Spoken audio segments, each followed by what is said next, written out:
What pleases the prince has the force of law. Roman law, as long as the police carries out the will of the leadership, it is acting legally. Gestapo officer Werner Best at S1. We cannot provide here a complete overview of the Iran-Contra affair. We shall attempt, rather, to give an account of George Bush's decisive, central role in those events, which occurred during his vice presidency and spilled over into his presidency. The principal elements of scandal in Iran-Contra may be reduced to the following points. 1. The secret arming of the Khomeini regime in Iran by the U.S. government, during an official U.S. decreed arms embargo against Iran, while the U.S. publicly denounced the recipients of its secret deliveries as terrorists and kidnappers, a policy initiated under the Jimmy Carter presidency and accelerated by the Reagan-Bush administration. 2. The Reagan-Bush administration's secret arming of its Contras for war against the Sandinista regime in Nicaragua, while such aid was explicitly prohibited under U.S. law. 3. The use of communist and terrorist enemies, often armed directly by the Anglo-Americans to justify a police state and covert, oligarchical rule at home, for paying for and protecting the gun-running projects with drug smuggling, embezzlement, theft by diversion from authorized U.S. programs, and the silencing of both opponents and knowledgeable participants in the schemes. And 5. The continual, routine perjury and deception of the public by government officials pretending to have no knowledge of these activities, and the routine acquiescence in that deception by congressmen too frightened to oppose it. When the scandal broke, in late 1986 and early 1987, George Bush maintained that he knew nothing about these illegal activities, that other government officials involved in them had kept him in the dark, that he had attended no important meetings where these subjects were under discussion. Since that time, many once classified documents have come to light, which suggest that Bush organized and supervised many, or most, of the criminal aspects of the Iran-Contra adventures. The most significant events relevant to George Bush's role are presented here in the format of a chronology. At the end of the chronology, parts of the testimony of George Bush's loyal assistant Donald Gregg will be provided, to allow for a comparison of the documented events with the Bush camp's account of things. Over the time period covered, the reader will observe the emergence of new structures in the U.S. government.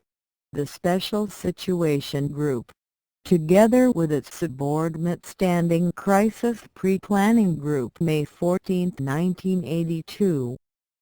The Crisis Management Center, February 1983. The Terrorist Incident Working Group, April 3, 1984. The Task Force on Combating Terrorism, or simply Terrorism Task Force, July 1985. The Operations Subgroup, January 28, 1986. These were among the official, secret structures of the U.S. government created from 1982 through 1986. Other structures, whose existence has not yet come to light, may also have been created or may have persisted from an earlier time. Nothing of this is to be found in the United States Constitution. All of these structures revolved around the secret command role of the then Vice President, George Bush. The propaganda given out to justify these changes in government has stressed the need for secrecy to carry out necessary covert acts against enemies of the nation or of its leaders. Certainly, the military command will act secretly in war, and will protect secrets of its vulnerable capabilities. But the Bush apparatus, within and behind the government, was formed to carry out covert policies, to make war when the constitutional government had decided not to make war, to support enemies of the nation, terrorists and drug runners who are the friends or agents of the secret government. In the period of the chronology, there are a number of meetings of public officials, secret meetings, who really made the policies, which were then well or poorly executed by the covert action structure. By looking at the scant information that has come to light on these meetings, we may reach some conclusions about who advocated certain policy choices, but we have not then learned much about the actual origin of the policies that were being carried out. This is the rule of an oligarchy whose members are unknown to the public. An oligarchy which is bound by no known laws. January 20, 1981, Ronald Reagan was inaugurated as U.S. President. March 25, 1981, Vice President George Bush was named the leader of the United States Crisis Management Staff, as a part of the National Security Council system. March 30, 1981, the new president was shot in an attempted assassination. He survived his wounds, so Vice President Bush did not succeed to the presidency. May 14, 1982, Bush's position as chief of all covert action and de facto head of U.S. intelligence in a sense, the acting president, was formalized in a secret memorandum. The memo explained that National Security Decision Directive 3, Crisis Management, establishes the Special Situation Group SSG chaired by the Vice President. The SSG is charged with formulating plans in anticipation of crises. It is most astonishing that, in all of the reports, articles and books about the Iran-Contra covert actions, the existence of Bush's SSG has received no significant attention. Yet its importance in the management of those covert actions is obvious and unmistakable, as soon as an investigative light is thrown upon it. The memo in question also announced the birth of another organization, the Standing Crisis Pre-Planning Group (CPPG), which was to work as an intelligence-gathering agency for Bush and his SSG. This new subordinate group, consisting of representatives of Vice President Bush, National Security Council NSC staff members, the CIA, the military and the State Department, was to meet periodically in the White House Situation Room. They were to identify areas of potential crisis and present plans and policy options to the SSG under Chairman Bush. And they were to provide to Bush and his assistants, as crises develop, alternative plans, action/options and coordinated implementation plans to resolve the crises. Finally, The subordinate group was to give to Chairman Bush and his assistants recommended security, cover, and media plans that will enhance the likelihood of successful execution. It was announced that the CRPPG would meet for the first time on May 20, 1982, and that agencies were to provide the name of their CPPG representative to Oliver North, NSC staff. The memo was signed for the President by Reagan's National Security Advisor, William P. Clark. It was declassified during the congressional Iran-Contra hearings. As to Gregg, Rodriguez and North joined the Bush team August 1982. Vice President Bush hired Donald P. Gregg as his principal advisor on national security affairs. Gregg now officially retired from the Central Intelligence Agency. Donald Gregg brought along into the Vice President's office his old relationship with mid-level CIA assassinations manager Felix I. Rodriguez. Gregg had been Rodriguez's boss in Vietnam. Donald Gregg worked under Bush in Washington from 1976 when Bush was CIA director through the later 1970s, when the Bush clique was at war with President Carter and his CIA director, Stansfield Turner. Gregg was detailed to work at the National Security Council between 1979 and 1982. From 1976 right up through the NSC assignment, CIA officer Gregg saw CIA agent Rodriguez regularly. Both men were intensely loyal to Bush. At S3 their continuing collaboration was crucial to Vice President Bush's organization of covert action. Rodriguez was now to operate out of the Vice President's office. December 21, 1982, the first Bond Amendment became law.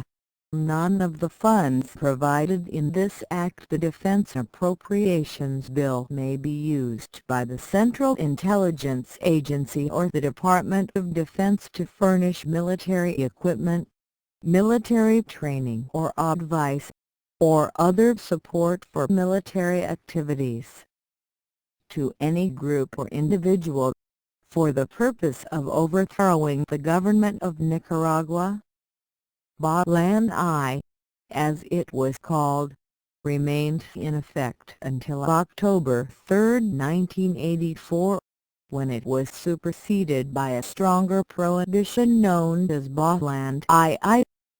At S for February 1983, Fawn Hall joined Oliver North as his assistant. Ms. Hall reported that she worked with North on the development of a secret crisis management center. Lieutenant Colonel North, an employee of the National Security Council, is seen here managing the new structure within the Bush-directed XSG/CPPG arrangements of 1981. 82. At S5 March 3, 1983. In the spring of 1983, the National Security Council established an Office of Public Diplomacy to propagandize in favor of and run cover for the Iran-Contra operations, and to coordinate published attacks on opponents of the program. Former CIA Director of Propaganda Walter Raymond was put in charge of the effort. The unit was to work with domestic and international news media, as well as private foundations. The Bush family-affiliated Smith Richardson Foundation was part of the National Security Council Private Donor Steering Committee charged with coordinating this propaganda effort. The March 3, 1983 memorandum from Walter Raymond to then NSC Director William Clark provided details of the program.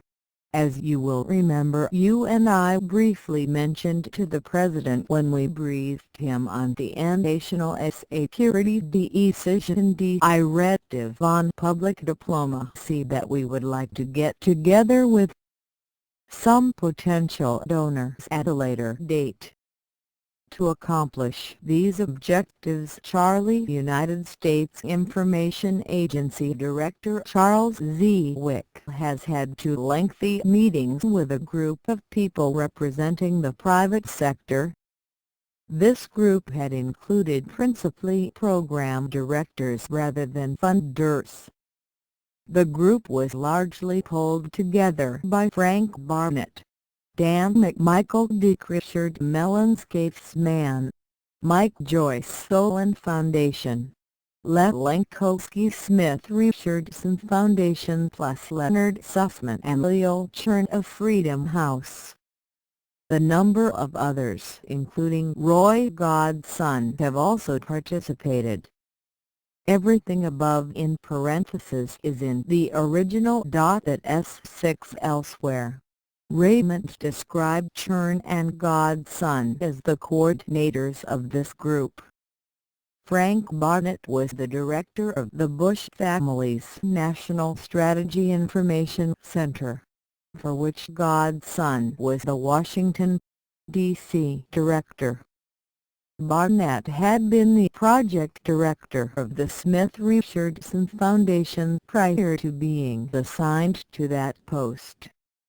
The Smith Richardson Foundation has sunk millions of dollars into the Iran-Contra projects.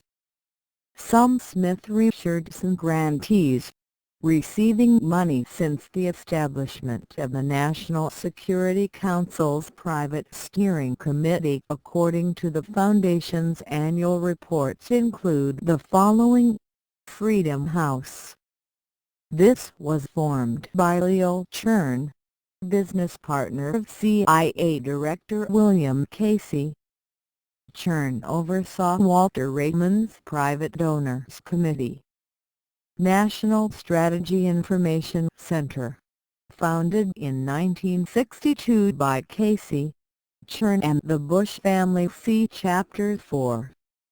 Thus, when an item appeared in a daily newspaper, supporting the Contras, or attacking their opponents, calling them extremists, etc., it is likely to have been planted by the U.S. government, by the George Bush NSC private donors apparatus.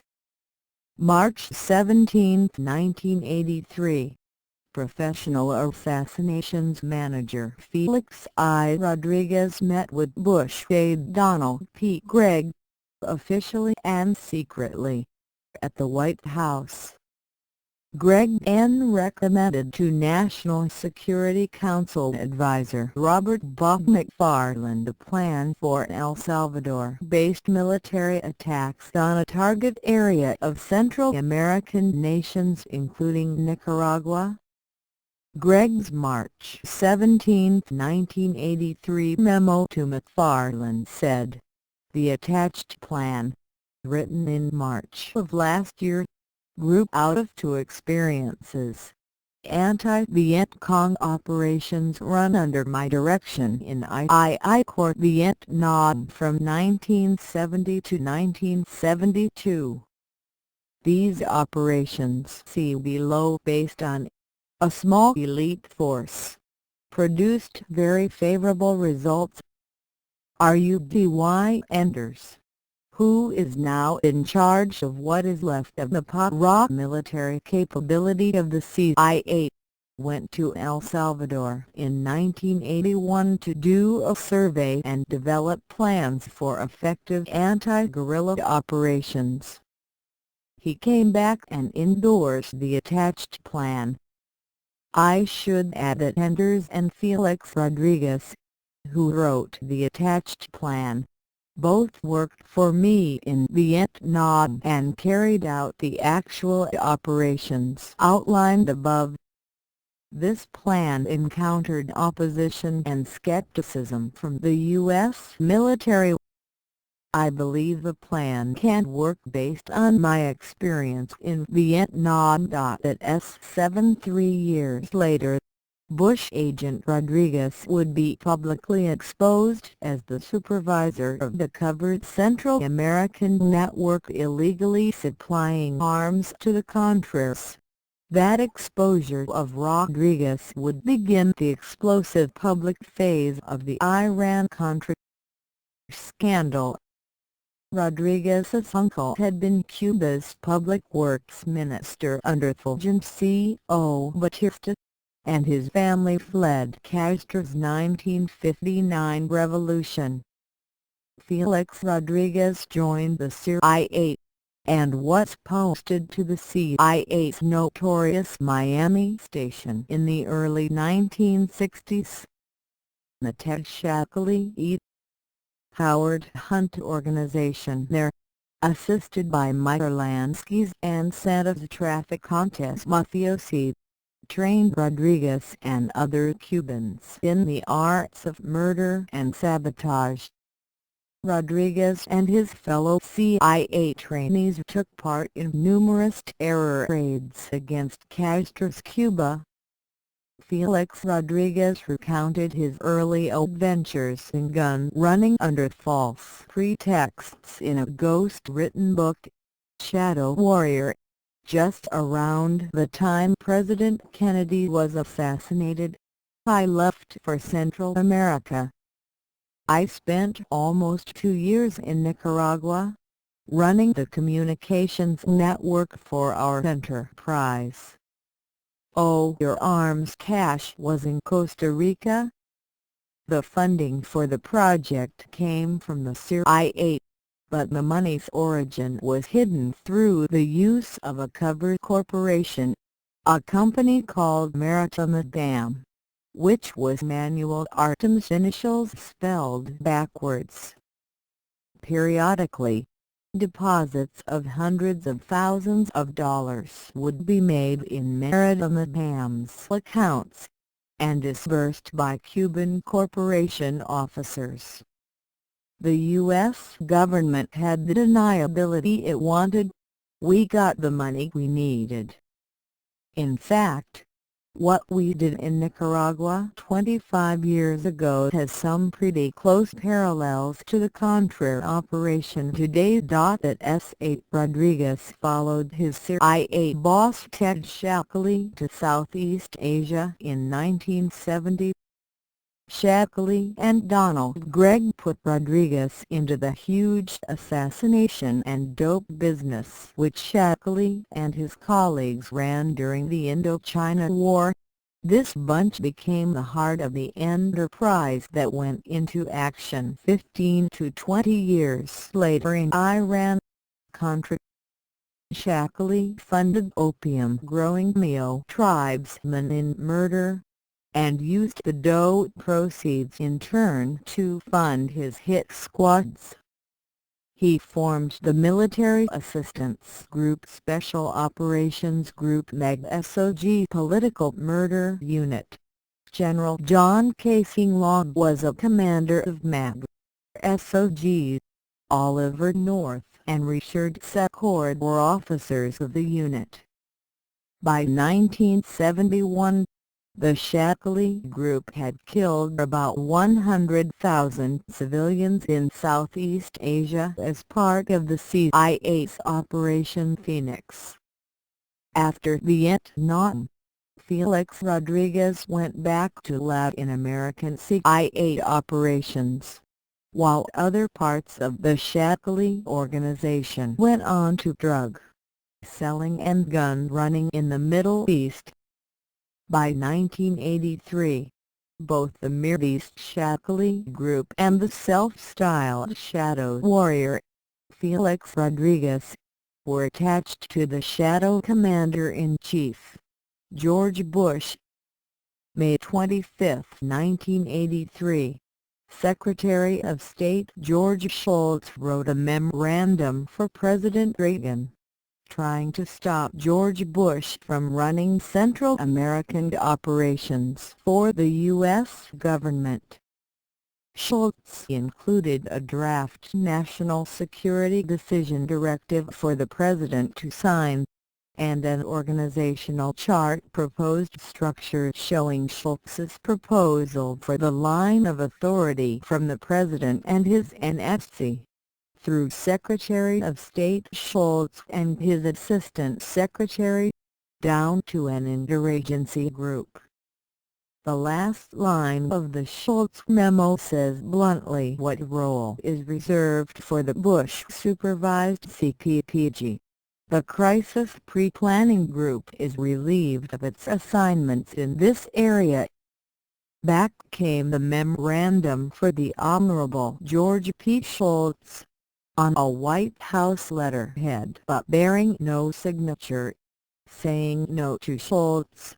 The institutional arrangements established in NSDD are, I believe, appropriate to fulfill our national security requirements in Central America. With the put-down is a chart headlined NSDD2 Structure for Central America. At the top is the President. Just below is a complex of Bush's SSG and CPPG as managers of the NFC. Then below that is the Secretary of State, and below him various agencies and interagency groups. At S9 July 12, 1983, Kenneth D. Graffenried, new manager of the Intelligence Directorate of the National Security Council, sent a secret memo to George Bush's aide, Admiral Daniel Murphy. But McFarland has asked that I meet with you today, if possible, to review procedures for obtaining the Vice President's comments and concurrence on all National Security Council Planning GROP covered action and months. At S1 at S0 the Bush Regency in action October 20, 1983. The U.S. invasion of the Caribbean island nation of Grenada was decided upon in a secret meeting of the MIDA government, the National Security State under the leadership of George Bush. National Security Council Operative Constantine Magas, the stalwart participant in these events, described the action for posterity.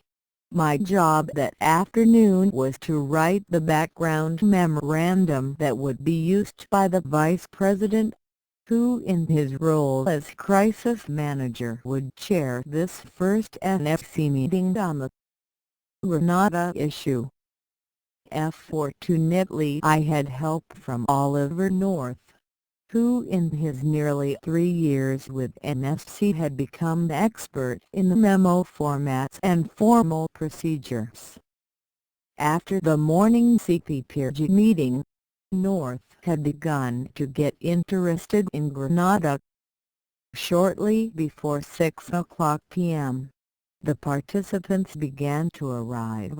Vice President Bush, Secretary of Defense Caspar Weinberger, Attorney General Edwin Meese, J. Ointment C. of S. Staff Chairman General Vesey, Acting CIA Director McMahon, State Department Officer Lawrence Eagleburger, North and myself. We all went to the Situation Room in the White House. President Reagan was traveling, as were CIA Director Bill Casey and Jeane Kirkpatrick. Vice President Bush sat in the President's chair. Magas continued, a factual update was the first order of business. Then the discussion moved to the availability of military forces and how long it would take to ready them. The objective, right from the beginning, was to plan a rescue of American students detained on Grenada that would guarantee quick success, but with a minimum of casualties.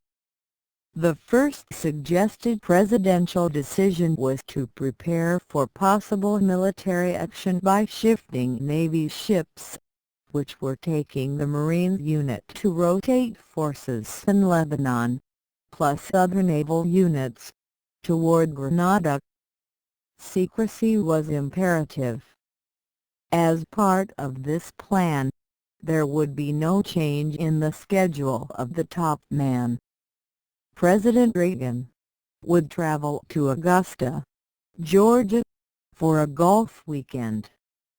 Secretary of State Shultz would go too. Work now proceeded on detailed action plans, under the guidance of the Vice President's Special Situation Group. Late Friday afternoon, October 21, the CPPG met in room 208. Now the tone of our discussions had shifted from whether we would act to how this could be accomplished. The most secure means were to be used to order U.S. ships to change course toward Grenada. Nevertheless, ABC News had learned about this and was broadcasting it. Thus, the course of action decided upon without the President was leaked to the news media, and became a fait accompli. McGarris's memo continues. It pleased me to see that now our government was working as a team. That evening Holly North and I worked together, writing the background and decision memoranda. Early in the evening, NFC officer Admiral John Poindexter reviewed our first draft and made a few minor revisions. Then the Grenada memoranda were sent to the President, Shultz and McFarlane at the golf course in Georgia. Shortly before 9:00 a.m. October 22, members of the Foreign Policy Cabinet began arriving at the White House, all out of sight of reporters.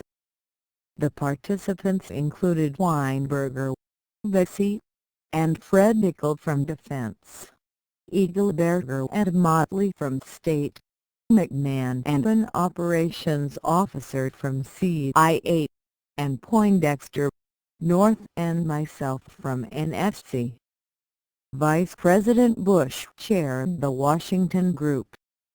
All participants were escorted to room 208, which many had never seen before.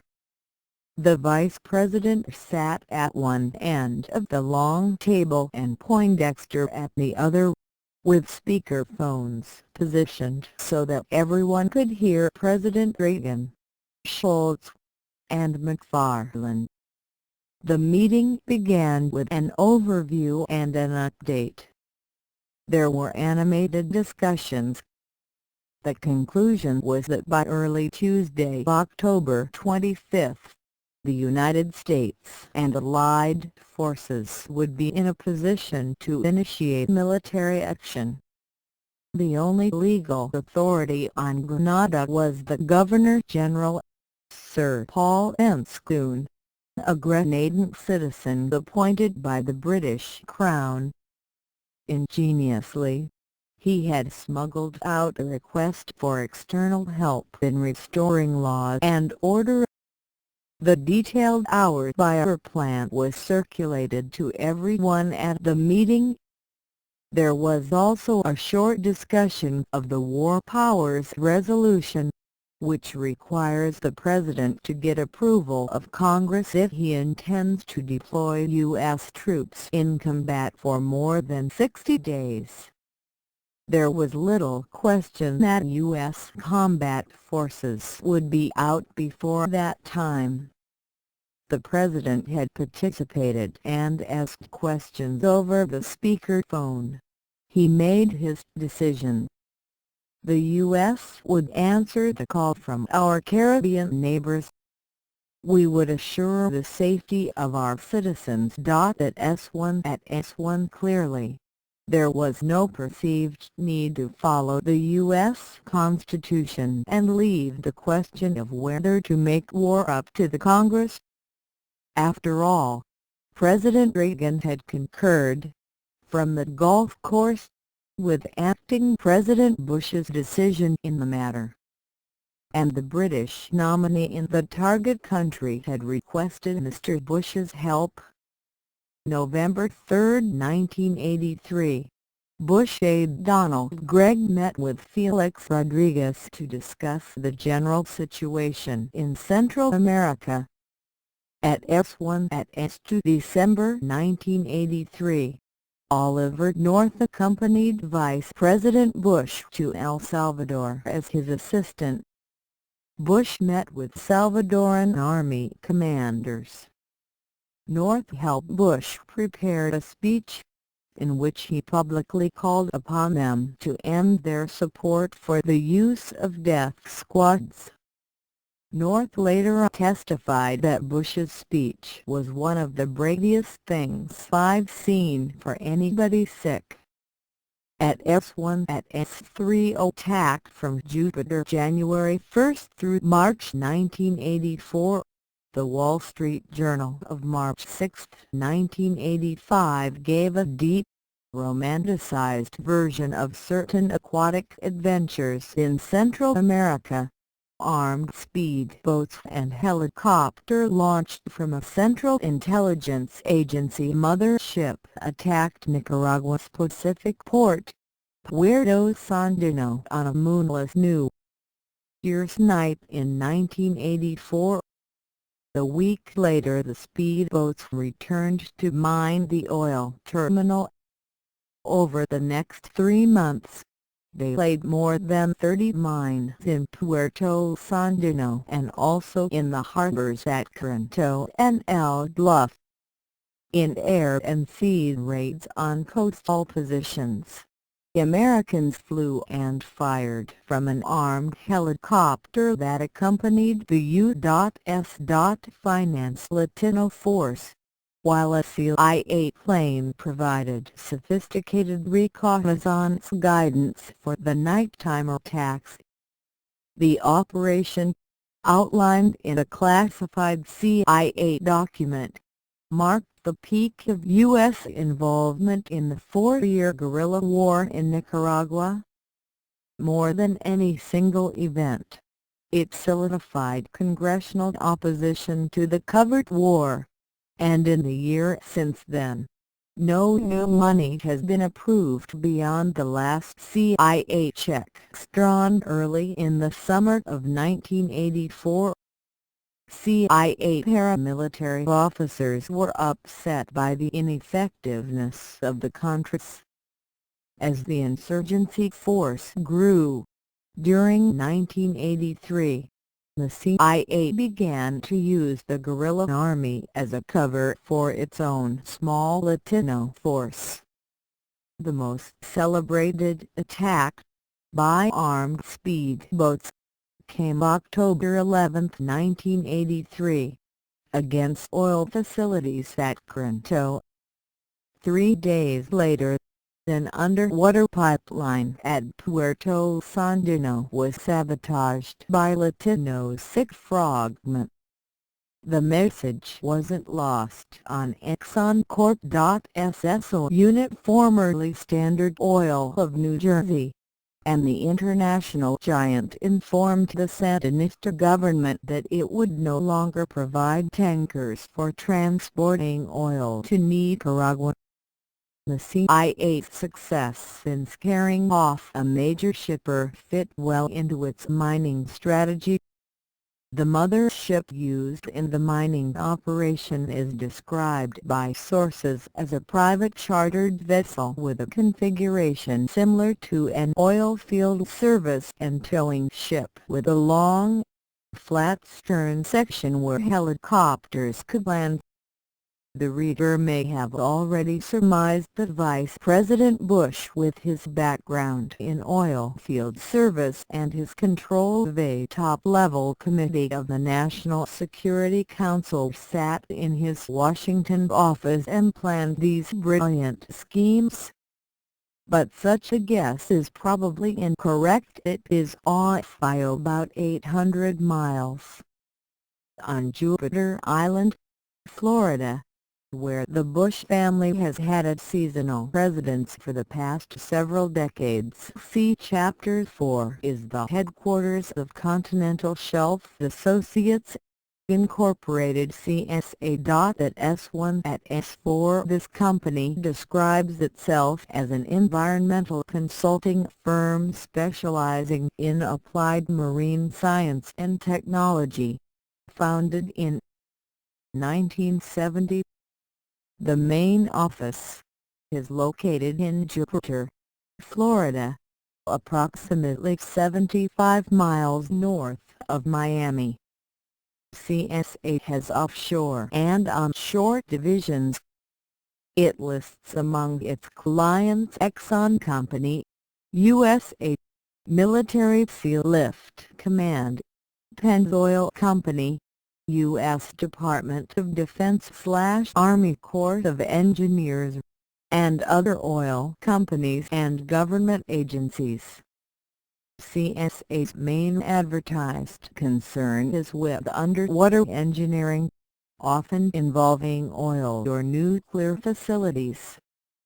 It has many classified projects.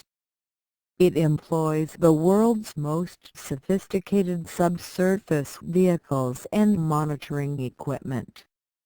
The founder and chief executive of CSA is Robert "Stretch" Stevens. The former lieutenant commander in Naval Special Operations, Stevens has been a close associate of CIA officer Theodore Shackley, and of Bush agent Felix Rodriguez since the early 1960s, when Stevens served as a boat captain in the invasion of Cuba at the Bay of Pigs, and through the Vietnam War. During the period 1982 to 85, CSA was contracted by the U.S. intelligence community, including the CIA, to carry out coastal and on-the-ground reconnaissance and logistical support work in the eastern Mediterranean in support of the U.S. Marine deployment into Lebanon, and coastal mapping and reconnaissance of the Caribbean island of Grenada. Prior to the October 1983 U.S. military action, beginning in approximately the autumn of 1983, CSA was employed to design and execute a program for the mining of several Nicaraguan harbors. After the U.S. Senate restricted such activities to non-U.S. personnel only, CSA trained Latin American nationals at a facility located on El Bravo Island off the eastern coast of Nicaragua. Act on Non-Verbal Deeds Not Words is a subsidiary of CSA, incorporated in 1986 and located at the identical Jupiter address. Rudy Enders, the head of the CIA's paramilitary section and deployed by George Bush aide Donald Gregg, is a minority owner of Act on Non-Verbal ANV's own tough-talking promotional literature says that it concentrates on counter-terrorist activities in the maritime environment. A very high-level retired CIA officer, whose private interview was used in preparation for this book, described this fish farm in the following more realistic terms: assassination operations and training company controlled by Ted Shackley, under the cover of a private corporation with a regular board of directors, stockholders, etc. located in Florida. They covertly bring in Haitian and Southeast Asian boat people as recruits, as well as Koreans, Cubans, and Americans. They hire out assassinations and intelligence services to governments, corporations, and individuals, and also use them for covering or implementing grave accent fish farm projects/activities. The upshot of the attack from Jupiter, the mining of Nicaragua's harbors, was that the Congress got angry enough to pass the Botland II Amendment, retightening the laws against this public-private warfare. See entry for October 3, 1984. April 3, 1984. Another subcommittee of the Bush terrorism apparatus was formed, as President Reagan signed National Security Decision Directive 138. The new Terrorist Incident Working Group reported to Bush's Special Situation Group. The TIWG geared up government agencies to support militant counter-terrorism assaults on the Israeli model. At S1 at S5. How can anyone object? June 25, 1984.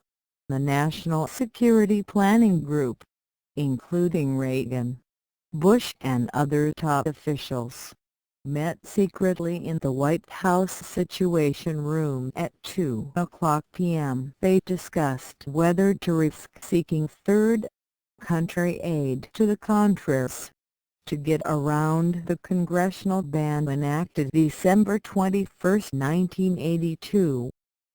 George Bush spoke in favor, according to minutes of the meeting.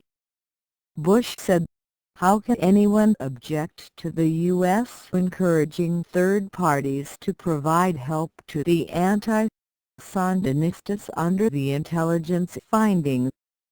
The only problem that might come up is if the United States were to promise to give these third parties something in return, so that some people might interpret this as some kind of an exchange." Emphasis added. Warning that this would be illegal, Secretary of State Shultz said, "I would like to get money for the Contras also." But another lawyer, then Treasury Secretary Jim Baker, said if we go out and try to get money from third countries, it is an impeachable offense. CIA Director Casey reminded Shultz that Jim Baker changed his mind and now supported the circumvention.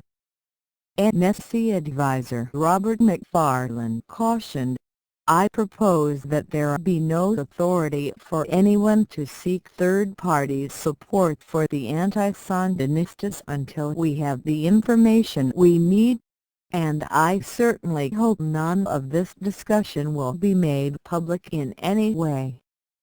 President Ronald Reagan then closed the meeting with a warning against anyone leaking the fact they were considering how to circumvent the law.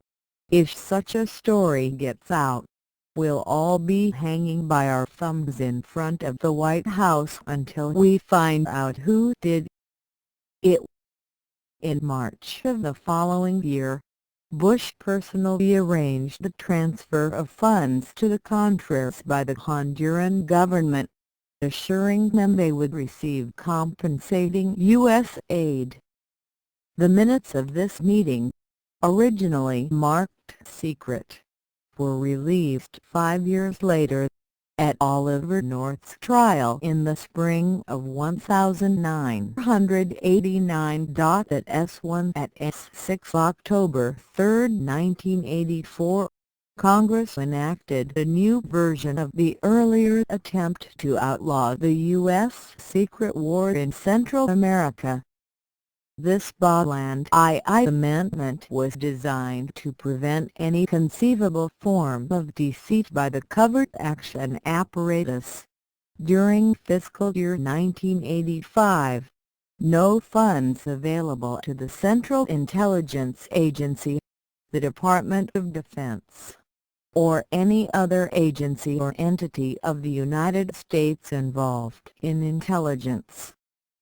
Activities may be obligated or expended for the purpose for which would have the effect of supporting, directly or indirectly, military or paramilitary operations in Nicaragua by any nation, group, organization, movement, or individual.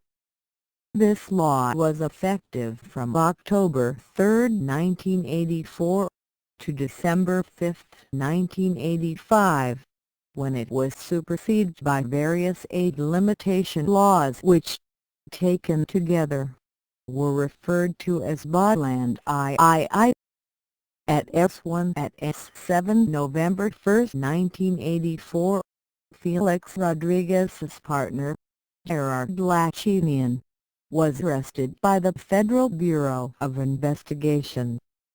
Lachinian was then tried and convicted of smuggling $10.3 million in cocaine into the United States. The dope was to finance the murder and overthrow of the President of Honduras, Roberto Suazo Cordova. Lachinian was sentenced to a 30-year prison term. On November 10, 1983, a year before the arrest, Felix Rodriguez had filed the annual registration with Florida's Secretary of State on behalf of Lachinian's and Rodriguez's joint enterprise, Gyro Aviation Corporation at S1 at S8 December 21, 1984.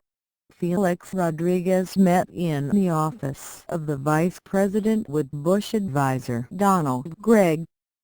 Immediately after this meeting, Rodriguez met with Oliver North, supposedly for the first time in his life. But Bush's advisor strenuously denied to investigators that he introduced his CIA employee to North. At S1 at S9 January 18, 1985 Friday, Felix Rodriguez met with Ramon Leon Rodriguez, not known to be a relative of Felix, accountant and money launderer, who had moved $1.5 billion for the Medellín cocaine cartel. Millian testified before a Senate investigation of the Contra's drug smuggling, that more than a year earlier he had granted Felix's request and given $10 million from the cocaine cartel to Felix for the Contras. Millian Rodriguez was interviewed in his prison cell in Butner, North Carolina, by investigative journalist Martha Honey. He said Felix Rodriguez had offered that in exchange for money for the Contra cause he would use his influence in high places to get the cocaine cartel U.S. grave accent goodwill. Frankly, one of the selling points was that he could talk directly to Bush. The issue of goodwill wasn't something that was going to go through 27 bureaucratic hands. It was something that was directly between him and Bush. Ramon Leon Rodriguez was a Republican contributor, who had partied by invitation at the 1981 Reagan-Bush inauguration ceremonies. He had been arrested aboard a Panama-bound private jet by federal agents in May 1983, while carrying over $5 million in cash. According to Felix Rodriguez, Millian was seeking a way out of the narcotics charges when he met with Felix on January 18, 1985. This meeting remained secret until 2 years later, when Felix Rodriguez had become notorious in the Iran-Contra scandal. The Miami Herald broke the story on June 30, 1987. Felix Rodriguez at first denied ever meeting with Ramon Leon Rodriguez. But then a new story was worked out with various agencies. Felix remembered the January 18, 1985 meeting, claimed he had said nothing during it, and remembered that he had filed documents with the FBI and CIA telling them about the meeting just afterwards. At S2 January 22, 1985 Tuesday, George Bush met with Felix Rodriguez in the Executive Office building. The agenda may have included the results of the meeting 5 days before with the Chaitkin cocaine cartel representative Leon Rodriguez. Felix's ghostwriter doesn't tell us what was said, only that Felix was able to show Bush some of the photos from my album. The honor of being with the Vice President was overwhelming. Mr. Bush was easy to talk to, and he was interested in my stories. At S1 late January 1985, George Bush's office officially organized contacts through the State Department for Felix Rodriguez to operate in Central America from a base in El Salvador, in a false private capacity. The U.S. Ambassador to El Salvador, Thomas Pickering, then cabled to General Paul F. Gorman, commander of the U.S. Army Southern Command. Rodriguez has high-level contacts at the White House, State Department and Defense Department, some of whom are strongly supporting his views in El Salvador. It would be in our best interests that Mr. Rodriguez confer with you personally prior to coming to El Salvador. I have some obvious concerns about this arrangement. Felix Rodriguez flew to Panama to speak to General Gorman. They discussed his covert aid to the Contras since the early 80s. At S2 Rodriguez, by George Bush's story, the private, volunteer helper of the Contras, flew from Panama to El Salvador on General Gorman's personal C-12 airplane. General Gorman also sent a confidential cable to Ambassador Pickering and Col. James Steele, U.S. military liaison man with the Contra resupply operation in El Salvador. I have just met here with Felix Rodriguez. Deleted. Probably grave accent CIA pensioner from Miami. Born in Cuba. A veteran of guerrilla operations. Several lines deleted. He is operating as a private citizen, but his acquaintanceship with the Vice President is real enough, going back to the latter's days as the Director of Central Intelligence. Rodriguez's primary commitment to the region is in deleted, where he wants to assist the FDN-Contra's military forces. I told him that the FDN deserved his priority.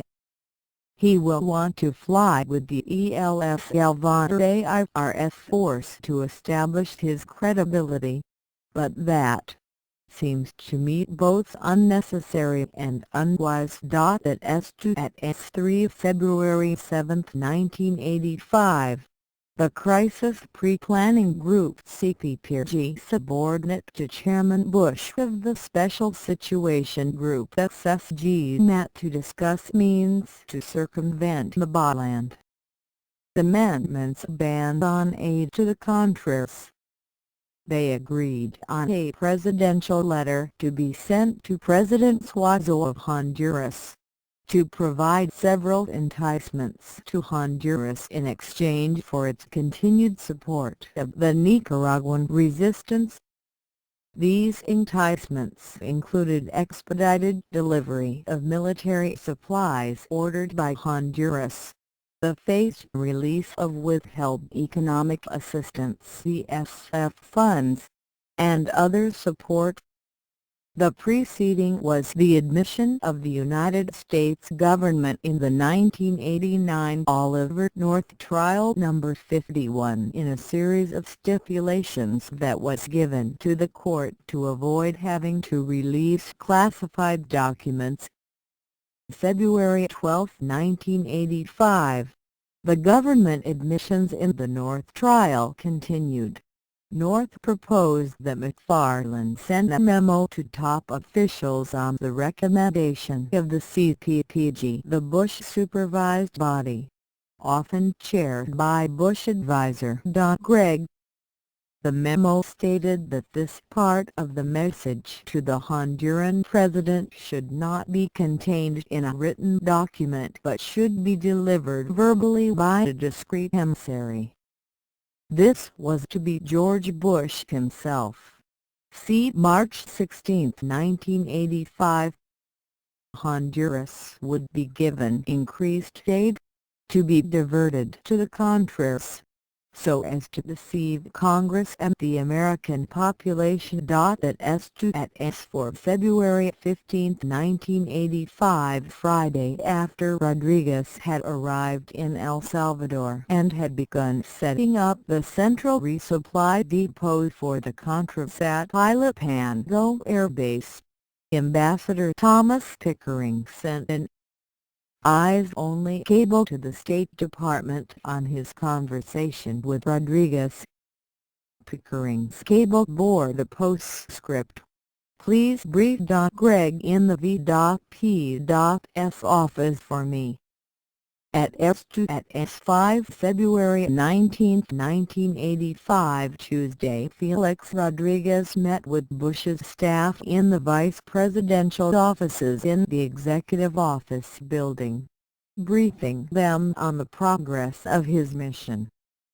Over the next 2 years, Rodriguez met frequently with Bush staff members in Washington and in Central America, often jointly with CIA and other officials, and conferred with Bush's staff by telephone countless times. At S6 March 15 to 16, 1985, Friday and Saturday, George Bush and Felix Rodriguez were in Central America on their common project. On Friday, Rodriguez supervised delivery in Honduras of military supplies for the FDN-Contras, whose main base was there in Honduras. On Saturday, George Bush met with Honduran President Roberto Suazo Cordova. Bush told Suazo that the Reagan-Bush administration was expediting delivery of more than $110 million in economic and military aid to Suazo's government. This was the quid pro quo, a bribe for Suazo's support for the U.S. mercenary force, and a transfer through Honduras of the Contra military supplies, which had been directly prohibited by the Congress government as counterterror. June 14, 1985. Shiite Muslim terrorists hijacked an Athens to Rome airliner. 1 American was killed. 39 Americans were held hostage and released June 30. July 1985. Vice President George Bush was designated by President Reagan to lead the Task Force on Combating Terrorism, or Terrorism Task Force. Bush's task force was a means to sharply concentrate the powers of government into the hands of the Bush clique, for such policies as the Iran-Contra armaments schemes, The Terrorism Task Force had the following cast of characters: George Bush, U.S. Vice President, Chairman Admiral James L. Holloway III, Executive Assistant to Chairman Bush Craig Coy, Bush's Deputy Assistant under Holloway Vice Admiral John Poindexter Sr. NFC Representative to Chairman Bush Marine Corps Lieutenant Col. Oliver North, Day to Day NFC Representative to George Bush Abraham Counter-Terror Advisor to Israeli Premier Shimon Peres Lieutenant Col. Robert Earl, Staff Member Terry Arnold, Principal Consultant Charles V. Allen, CIA Officer, Senior Review Group Robert Oakley, Director, State Department Counterterrorism Office, Senior Review Group Noel Koch, Deputy to Assistant Secretary of Defense Richard Armitage, Senior Review Group Lieutenant General John Mollering, Joint Chiefs of Staff, Senior Review Group Oliver Buck-Revell, FBI Executive, Senior Review Group. This was the first known official contact of the Israeli Mir with the U.S. government in the Iran-Contra affair. In the future, Mir would serve as the main Israeli agent in the covered arms for hostages negotiations with Iran, alongside such other well-known U.S. participants as Oliver North and Robert McFarlane.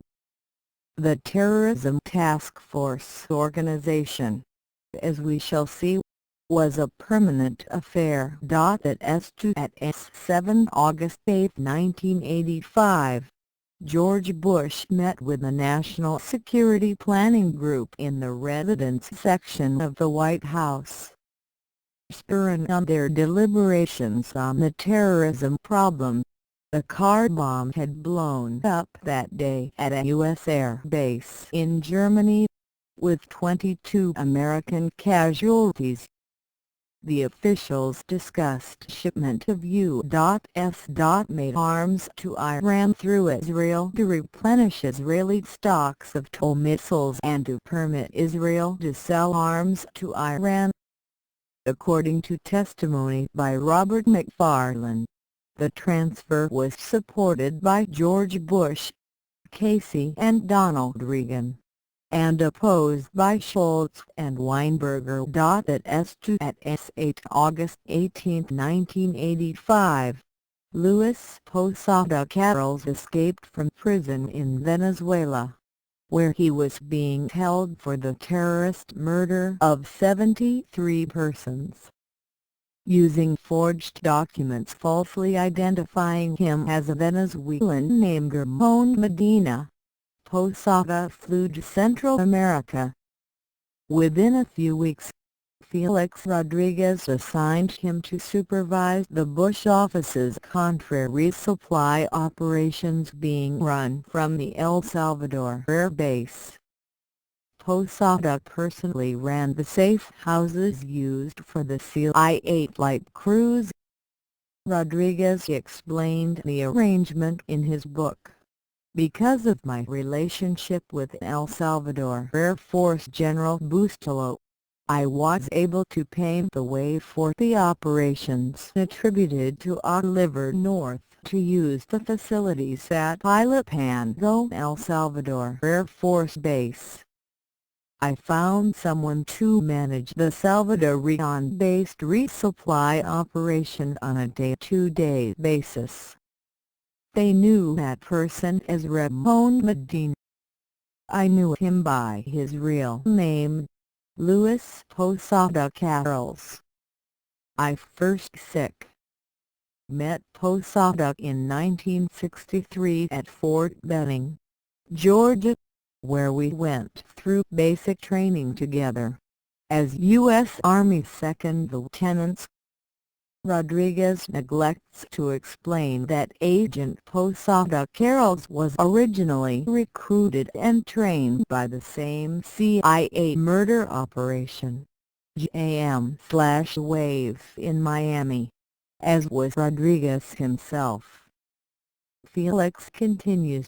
In the 60s, he reportedly went to work for DISIP, the Venezuelan intelligence service, and rose to considerable power within its ranks.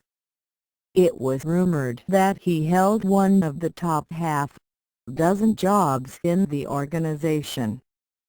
After the mid-air bombing of a Cuban airliner on October 6, 1976, in which 73 people were killed, Posada was charged with planning the attack and was thrown in prison. Posada was confined in prison for more than 9 years. At S9 September 10, 1985, George Bush's National Security Advisor, Donald Gregg, met at 4:30 p.m. with Oliver North and Col. James Steele, the U.S. military official in El Salvador who oversaw flights of cargo going to the Contras from various points in Central America. They discussed information given to one or more of them by arms dealer Mario Delamico, supplier to the Contras. According to the entry in Oliver North's notebook, they discussed particularities of the supply flights and the operations of FDN Commander Enrique Bermudez. Elsewhere in the diary pages for that day, Colonel North noted that Delamico had procured a certain 1,000 munitions items for the Contras. At S3 at S0 November 1985 ca. American Thanksgiving Day, George Bush sent Oliver North a note, "With thanks for your dedication and tireless work with the hostage thing and with Central America." At F3 at S1 December 1985, Congress passed new laws limiting U.S. aid to the Contras.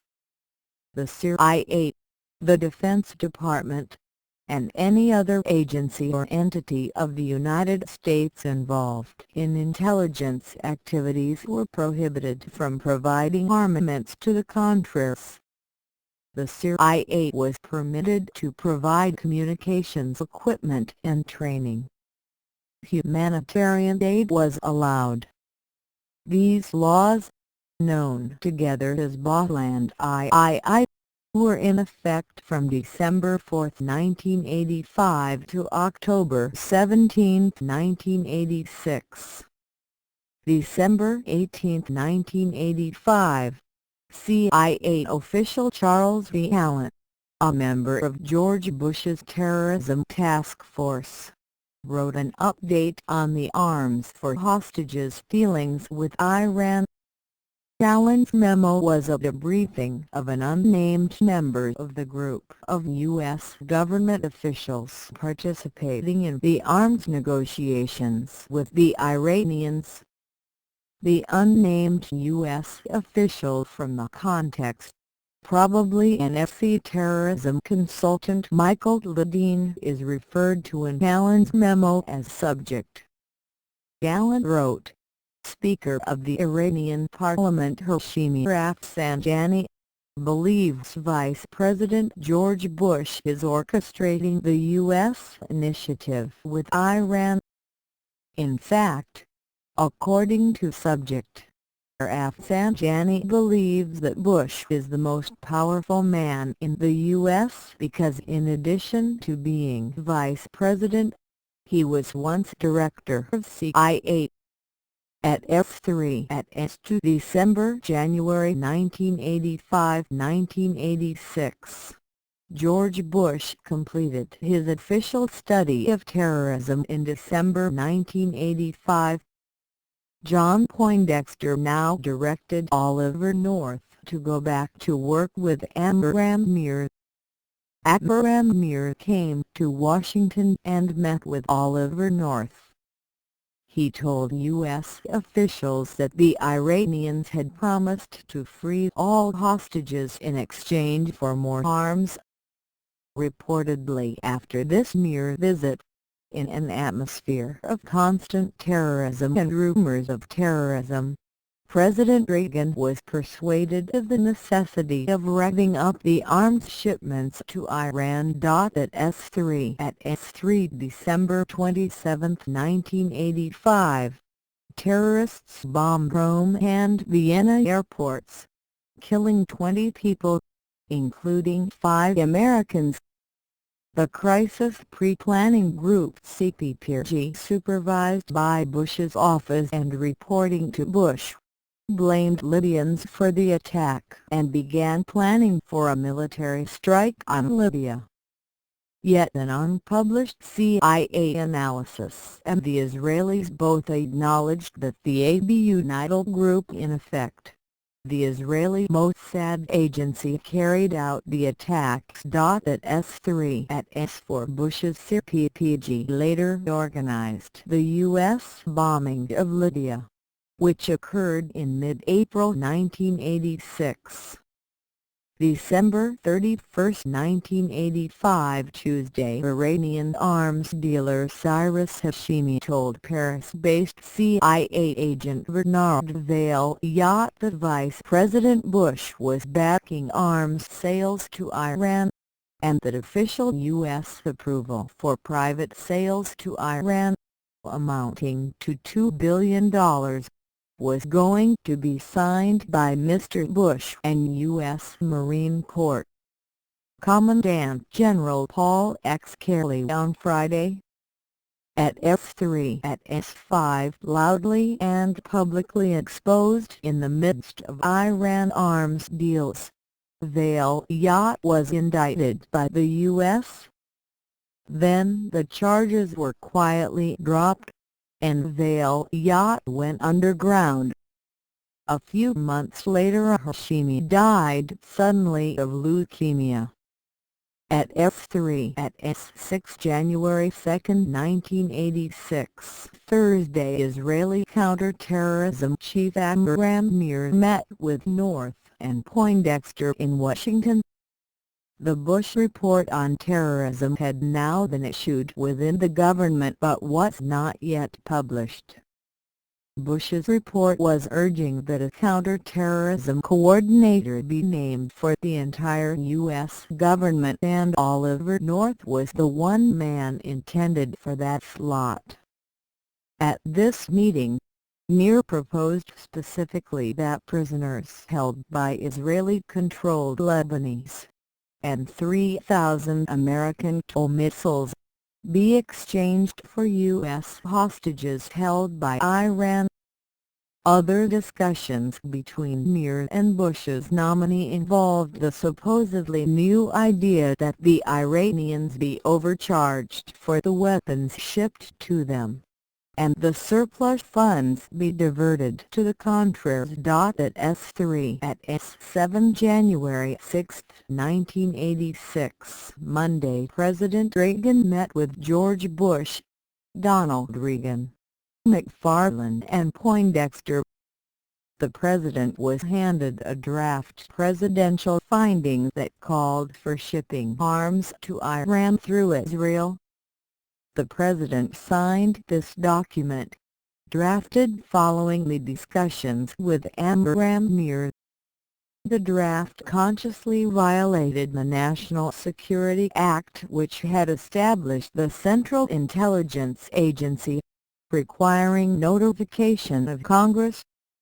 But Bush joined in urging President Reagan to sign this finding. I hereby find that the following operation in a foreign country is important to the national security of the United States, and due to its extreme sensitivity and security risks, I determined it is essential to limit prior notice and direct the Director of Central Intelligence to refrain from reporting this finding to the Congress as provided in Section 501 of the National Security Act of 1947, as amended, until I otherwise direct. Emphasis added.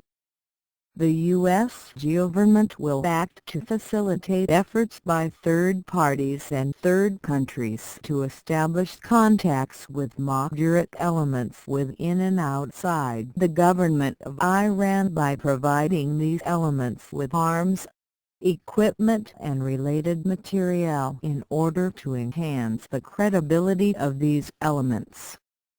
Of course, Bush, Casey and their Israeli allies had never sought to bolster moderate elements in Iran, but overthrew them at every opportunity, beginning with President Abbas and Bani Sadr. At S3 at S8 January 7, 1986.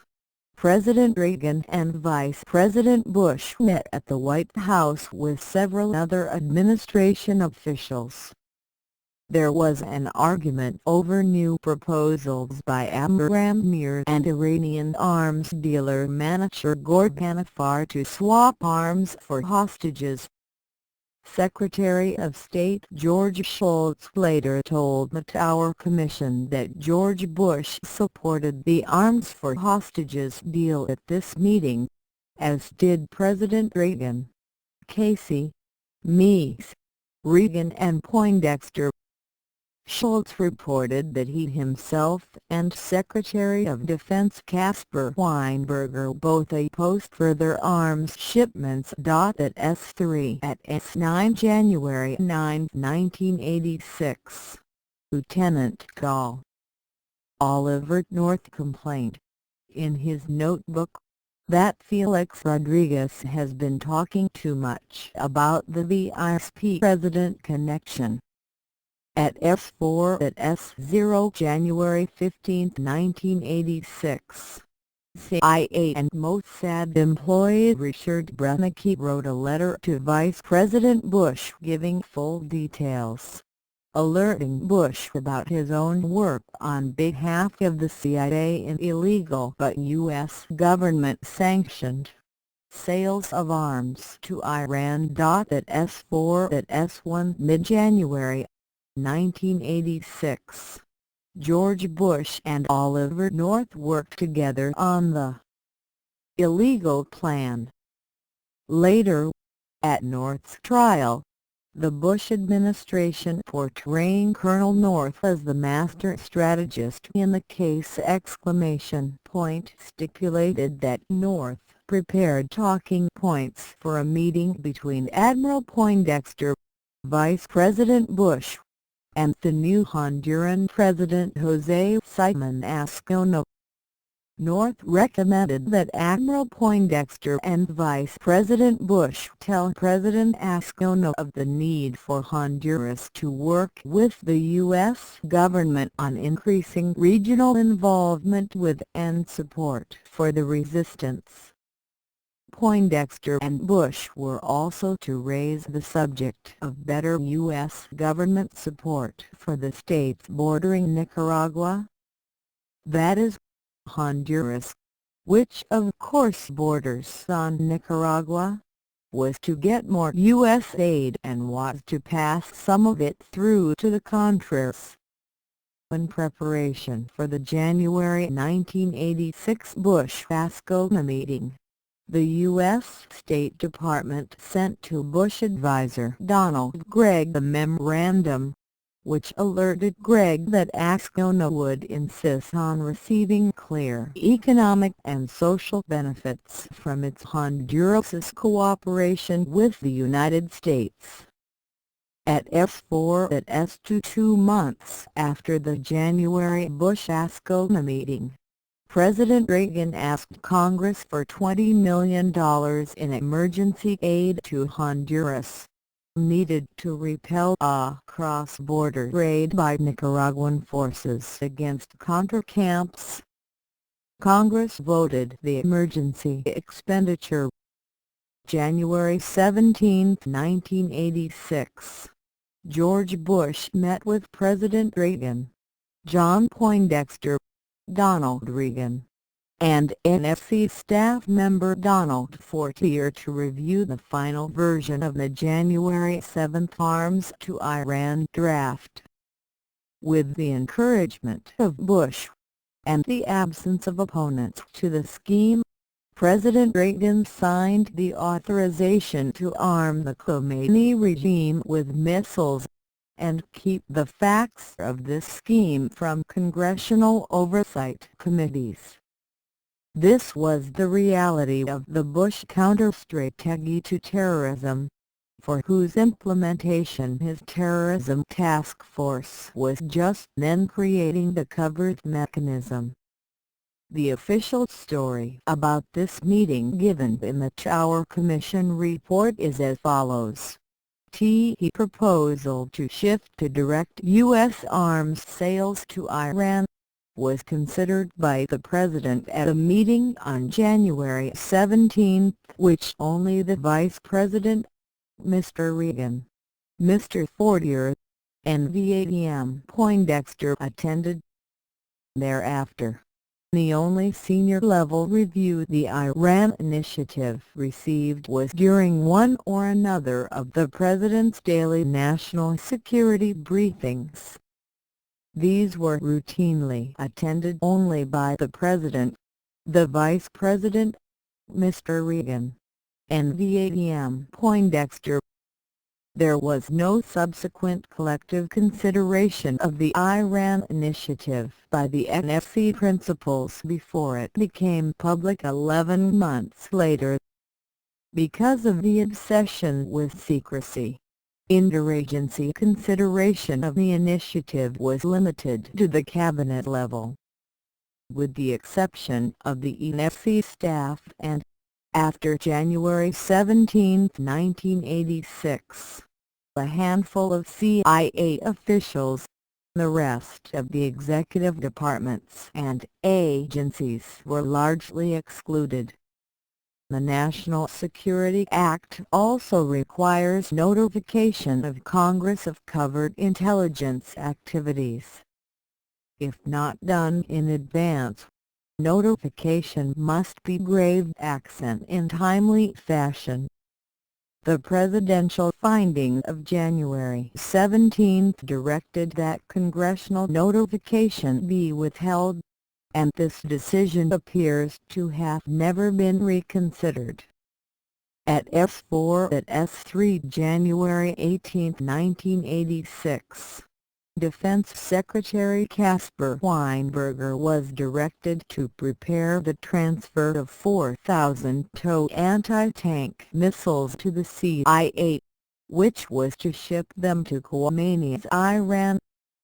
Bypassing normal channels for covert shipments, he elected to have his senior military assistant, Lieutenant General Colin L. Powell, handle the arrangements for the arms transfer. At S4 at S for January 19 to 21, 1986, George Bush's Deputy National Security Aide, L. Samuel Watson, worked with Felix Rodriguez in El Salvador, and met with Col. James Steele, the U.S. military liaison officer with the covert Contra resupply organization in El Salvador. At S4 at S5 Bush sets up north as counter-terrorism boss and fall guy January 20, 1986.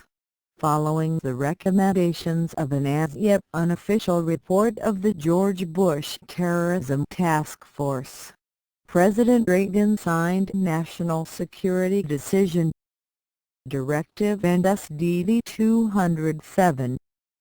The unofficial Bush Report, the official Bush Report released in February, and the Bush-organized NSDD 207, together put forward Oliver North as Mr. Iran-Contra. North became the nominal up front coordinator of the administration's counter-terrorism program, hiding as best he could Bush's hand in these matters. He was given a secret office and staff in the Office to Combat Terrorism, separate from regular NSC staff members. George Bush now reassigned his terrorism task force employees, Craig Coy and Robert Earl, to do the daily work of the North Secret Office. The Bushmen spent the next year working on Iran arms sales. Earl devoted 1/4 to 1/2 of his time on Iran and Contra support operations. Coy knew everything about Project Democracy. North traveled much of the time. Earl and Coy were at this time officially attached to the Crisis Management Center, which North worked on in 1983. At S4 at S6 FBI Assistant Director Revelle, often George Bush's hitman against Bush's domestic opponents, partially disclosed this shell game in a letter to Senator David Doran D.O.K., explaining the FBI's contacts with North. At the time, April 1986, North was the NFC official charged by the President with the coordination of our national counter-terrorist program.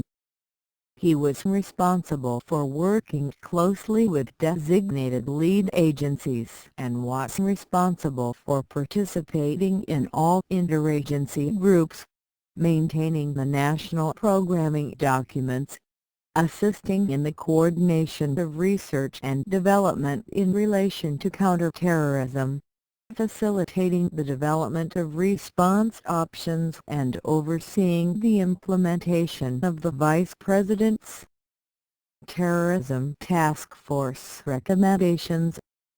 This description of Col. North's position is set forth in the public report of the Vice President's Task Force on Combating Terrorism, February 1986. There is an even more detailed and comprehensive description of Col. North's position in the classified National Security Decision Directive No. 207 issued by the President on January 28, 1986. At S4 at S7, the Bush Terrorism Task Force, having completed its official work, had simply made itself into a renamed, permanent, covert agency.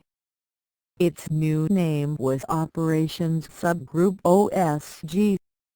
In this transformation, CIA Contra-handler Dwayne Clarhead had been added to the task force to form the OSG, which included North, Poindexter, Charles Gallant, Robert Oakley, Noel Koch, General Mollering and Buck Revelle. According to the Oliver North diaries, even before this final phase of the Bush-North apparatus, there were at least 14 meetings between North and the Bush Task Force's senior members Holloway, Oakley and Gallant, its principal consultant Terry Arnold, and its staff men Robert Earl and Craig Coy. The North diaries from July 1985 through January 1986 show one meeting with President Reagan, and 4 meetings with Vice President Bush, either the two alone, North with Bush and Abraham Mears, or North with Bush and Donald Gregg. The Bush counterterrorism apparatus had its own communications channels, and a global anti-terrorist computer network called Flashboard outside of all constitutional government arrangements. Those opposed to the arming of terrorists, including cabinet members, had no access to these communications. That S4 that S8 this apparatus had responsibility for Iran arms sales, the private funding of the Contras, from contributions, theft, dope running, the public diplomacy of Project Democracy to back these efforts, and counterintelligence against other government agencies, and against domestic opponents of the policy. That S4 that S9 January 28, 1986. George Bush met with Oliver North and FDN-Contra political director Adolfo Calero in the old executive office building. That S5 that S0 North and Calero would work together to protect George Bush when the Contra supply effort blew apart in October 1986. January 31, 1986. Iranian arms dealer Cyrus Hashemi was told by a French arms agent that a then assistant of the vice president's going to be in Germany, and the indication is very clear that the transaction can go forward, referring to George Bush's supposed approval of the private arms sale to Iran. That S5 that S1 February 6, 1986. Responding to the January 15 letter from Richard Brennecke, Bush aide Lieutenant Col. E. Douglas Menarzik wrote to Brennecke, "The U.S. government will not permit or participate in the provision of war material to Iran and will prosecute any such efforts by U.S. citizens to the fullest extent of the law." 1 at S5 that S2 February 7, 1986. Samuel M. Evans, a representative of Saudi and Israeli arms dealers, told Cyrus Hashemi that he green light now finally has been given for the private sale of arms to Iran, that Bush is in favor, Schultz against, but nevertheless they are willing to proceed. At S5 that S3 February 25, 1986. Richard Brennecke wrote again to Bush's office, to Lieutenant Col. Menarzik, documenting a secret project for U.S. arms sales to Iran going on since 1984. Brennecke later said publicly that early in 1986, he called Menarzik to warn that he had learned that the U.S. planned to buy weapons for the Contras with money from Iran arms sales. Menarzik reportedly said, "We will look into it." Menarzik claimed not to have any specific recollection of telephone conversations with Brennecke. At S5 that S for late February 1986.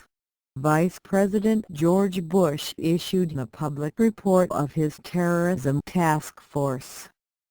In his introduction to the report, Bush asserted, "Our task force was briefed by more than 25 government agencies, traveled to embassies and military commands throughout the world. Our conclusion: we firmly oppose terrorism in all forms and wherever it takes place. We will make no concessions to terrorists." At S5 that S5 March 1986. According to a sworn statement of pilot Michael Tolliver, Felix Rodriguez had met him in July 1985. Now Rodriguez instructed Tolliver to go to Miami International Airport. Tolliver picked up a DC-6 aircraft and crew, and flew a plane to a Contra base in Honduras. There Tolliver watched the unloading of 14 tons of military supplies, and the loading of 12 and 2/3 tons of marijuana. Following his instructions from Rodriguez, Oliver flew the dope to Homestead Air Force Base in Florida. The next day Rodriguez paid Oliver $75,000 at S5 at S6. Oliver says that another of the flights he performed for Rodriguez carried cocaine on the return trip to the USA. He made a series of arms deliveries from Miami into the air base at Agu Cape, Honduras. He was paid in cash by Rodriguez and his old Miami CIA colleague, Rafael Chaitkin. In another circuit of flights, Oliver and his crew flew between Miami and El Salvador's Ilopango Air Base. Oliver said that Rodriguez and Quintaro instructed me where to go and who to see. While making these flights, he could go by any route available without any interference from any agency. We didn't need a stamp of approval from customs or anybody. At S5 at S7 with reference to the covered arms shipments out of Miami, George Bush's son Jeb said, "Sure, there's a pretty good chance that arms were shipped, but does that break any law? I'm not sure it's illegal. The Neutrality Act is a completely untested notion, established in the 1800s. At S5 at S8 smuggling missiles and reporting to the boss trafficking in lethal weapons without government authorization is always a tricky business for covert operators. But when the operatives are smuggling weapons in a particular traffic which the U.S. Congress has expressly prohibited, a good deal of criminal expertise and certain crucial contacts are required for success. And when the smugglers report to the Vice President, who wishes his role to remain concealed, the whole thing can become very sticky or even ludicrous to the point of low comedy." March 26, 1986. Oliver North sent a message to Robert McFarland about his efforts to procure missiles for the Contras, and to circumvent many U.S. laws, as well as the customs services and police forces of several nations. The most important component of such transactions, aside from the purchase money, was a falsified document showing the supposed recipient of the arms, the end-user certificate (EUC). In the message he wrote, North said that "we have an EUC, that is, a false document has been acquired for this arms sale. We are trying to find a way to get 10 blowpipe launchers and 20 missiles from a South American country through the Short Brothers. Rep. Short Brothers, the MFGR of the blowpipe, is willing to arrange the deal, conduct the training and even send UK graved accent tech. Reps, if we can close the arrangement. Dixacord has already paid 10% down on the delivery and we have a country-deleted EUC which is acceptable to that South American country." At S5 at S9 now, since this particular illegal sale somehow came to light in the Iran-Contra scandal, another participant in this one deal decided not to bother hiding his own part in it. Thus, we are able to see how Colonel North got his false certificate. April 20, 1986. Felix Rodriguez met in San Salvador with Oliver North and Enrique Bermudez, the Contras military commander. Rodriguez informs us of the following in his own ghost-written book.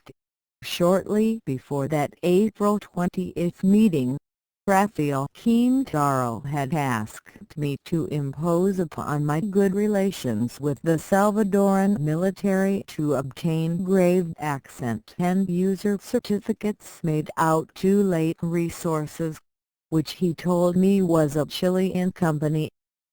At S6 at S0 the plan was to acquire false end-user certificates from his contacts in the Salvadoran armed forces for blowpipe ground-to-air missiles supposedly being shipped into El Salvador. The missiles would then be illegally diverted to the Contras in Honduras and Nicaragua. Rodriguez continues, with self-puffery. The Salvadorans complied with my request, and in turn I supplied the certificates, handing them over personally to Richard Secord at that April 20th meeting. At S6 at S1 while arranging the forgery for the munitions sale, Rodriguez was in touch with the George Bush staff back in his home office.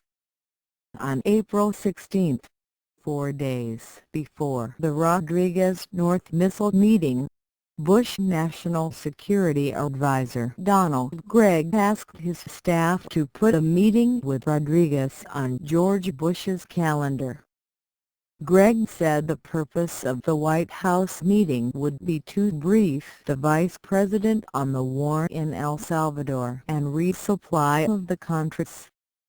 The meeting was arranged for 11:30 a.m. on May 1 at S6 at S to do its explicitly stated purpose, clandestine weapons trafficking in an undeclared war against the rigid congressional prohibition. The planned meeting was to become one of the most notorious of the Iran-Contra scandal. April 30, 1986 Wednesday. Felix Rodriguez met in Washington with Bush aide Sam Watson. The following reminder message was sent to George Bush. Briefing memorandum for the Vice President event. Meeting with Felix Rodriguez. Date: Thursday, May 1, 1986. Time: 11:30 to 11:45 a.m. West Wing from Gregg. High Purpose. Felix Rodriguez, the counterinsurgency expert who is visiting from El Salvador, will provide a briefing on the status of the war in El Salvador and resupply of the Contras. Six participants: the Vice President Felix Rodriguez, Craig Fuller. Gregg, Sam Watson, IV. Media coverage staff: photographer, i.e. internal use photographs. No media coverage at S6 at S3. May 1, 1986. Vice President Bush and his staff met in the White House with Felix Rodriguez, Oliver North, financier Nicholas Brady, and the new U.S. Ambassador to El Salvador, Edwin Correx. At this meeting it was decided that private citizen Felix Rodriguez would continue his work in Central America. At S6 at S for May 16, 1986. George Bush met with President Reagan, and with cabinet members and other officials in the full National Security Planning Group. They discussed the urgent need to raise more money for the Contras to continue the anti-Sandinista war. The participants decided to seek support for the Contras from nations' third countries which were not directly involved in the Central American conflict. As a result of this initiative, George Bush's former business partners, the Sultan of Brunei, donated $10 million to the Contras. But after being deposited in secret Swiss bank accounts, the money was lost. At S6 at S5 May 20, 1986, George Bush met with Felix Rodriguez and El Salvador Air Force Commander General Juan Rafael Bustillo at a large reception in Miami on Cuban Independence Day. At S6 at S6 May 29, 1986, George Bush, President Reagan, Donald Reagan and John Poindexter met to hear from McFarlane and North on their latest arms for hostages negotiations with Iranian officials and Abraham Mir in Tehran, Iran. The two reported their arrangement with the Khomeini regime to establish the secure covert communications network between the two enemy governments. At S6 at S7 July 10, 1986, Eugene Hausen Foods, whose successful parachute landing would explode the Iran-Contra scandal into world headlines 3 months later, flew from Miami to El Salvador. He had just been hired to work for Southern Air Transport, a CIA front company for which Hausen Foods worked previously in the Indochina War. Within a few days he was introduced to Max Gomez, the pseudonym of Felix Rodriguez, as one of the Cuban coordinators of the company. Rodriguez Gomez took him to the Ilopango Air Base Security Office, where he and others hired with him were given identity cards. He now began work as a cargo handler on flights carrying military supplies to Contra soldiers inside Nicaragua. At S6 at S8 July 29, 1986.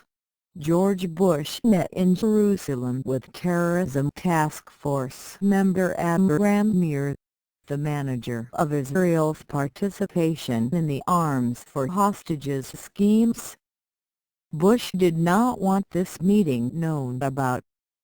The vice president told his chief of staff, Craig Fuller, to send his notes of the meeting only to Oliver North, not to President Reagan or to anyone else. Craig Fuller's memorandum said, in part, 1. Summary. Mr. Mir indicated that he had briefed Prime Minister Paris and had been asked to brief the Vice President by his White House contacts. He described the details of the efforts from last year through the current period to gain the release of the U.S. hostages. He reviewed what had been learned, which was essentially that the radical group was the group that could deliver. He reviewed the issues to be considered, namely that there needed to be a decision as to whether the items requested would be delivered in separate shipments or whether we would continue to press for the release of the hostages prior to delivering the items in an amount agreed to previously. 2. The VP's 25-minute meeting was arranged after Mr. Mir called Craig Fuller and requested the meeting, and after it was discussed with the VP by Fuller and North. 14. Mir described some of the lessons learned. Grave accent. We are dealing with the most radical elements. They can deliver, that's for sure. WEVs learned they can deliver and the moderates can't. At S6 at S9 July 30, 1986. The day after his Jerusalem summit with Abraham Mir, Vice President Bush confirmed with Oliver North. This meeting with North was never acknowledged by Bush until the North diaries were released in May 1990.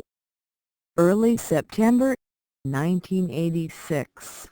Retired Army General John Chaitkin sent a memo to Oliver North on the Contra resupply effort under Felix Rodriguez. Singlong warned North that Rodriguez was boasting about having daily contact with George Bush's office. According to Singlong, this could damage President Reagan and the Republican Party. At S7 at S0 the scandal breaks on George Bush October 5, 1986. A C-123K cargo aircraft left El Salvador's Ilopango Air Base at 9:30 a.m., carrying 10,000 pounds of small arms and ammunition, consisting mainly of Alaska rifles and Alaska ammunition, hand grenades, jungle boots. It was scheduled to make airdrops to Contra soldiers in Nicaragua. At S7 at S1 the flight had been organized by elements of the CIA, the Defense Department, and the National Security Council, coordinated by the Office of Vice President George Bush. At that time, such arms resupply was prohibited under U.S. law, prohibited by legislation which had been written to prevent precisely that type of flight. The aircraft headed south along the Pacific coast of Nicaragua, turned east over Costa Rica, then headed up north into Nicaraguan airspace. As it descended toward the point at which it was to drop the cargo, the plane was hit in the right engine and wing by a ground-to-air missile. The wing burst into flames and broke up. Cargo handler Eugene Hasenfuss jumped out the left cargo door and opened his parachute. The other 3 crew members died in the crash. At S7 at S2 meanwhile, Felix Rodriguez made a single telephone call to the office of Vice President George Bush.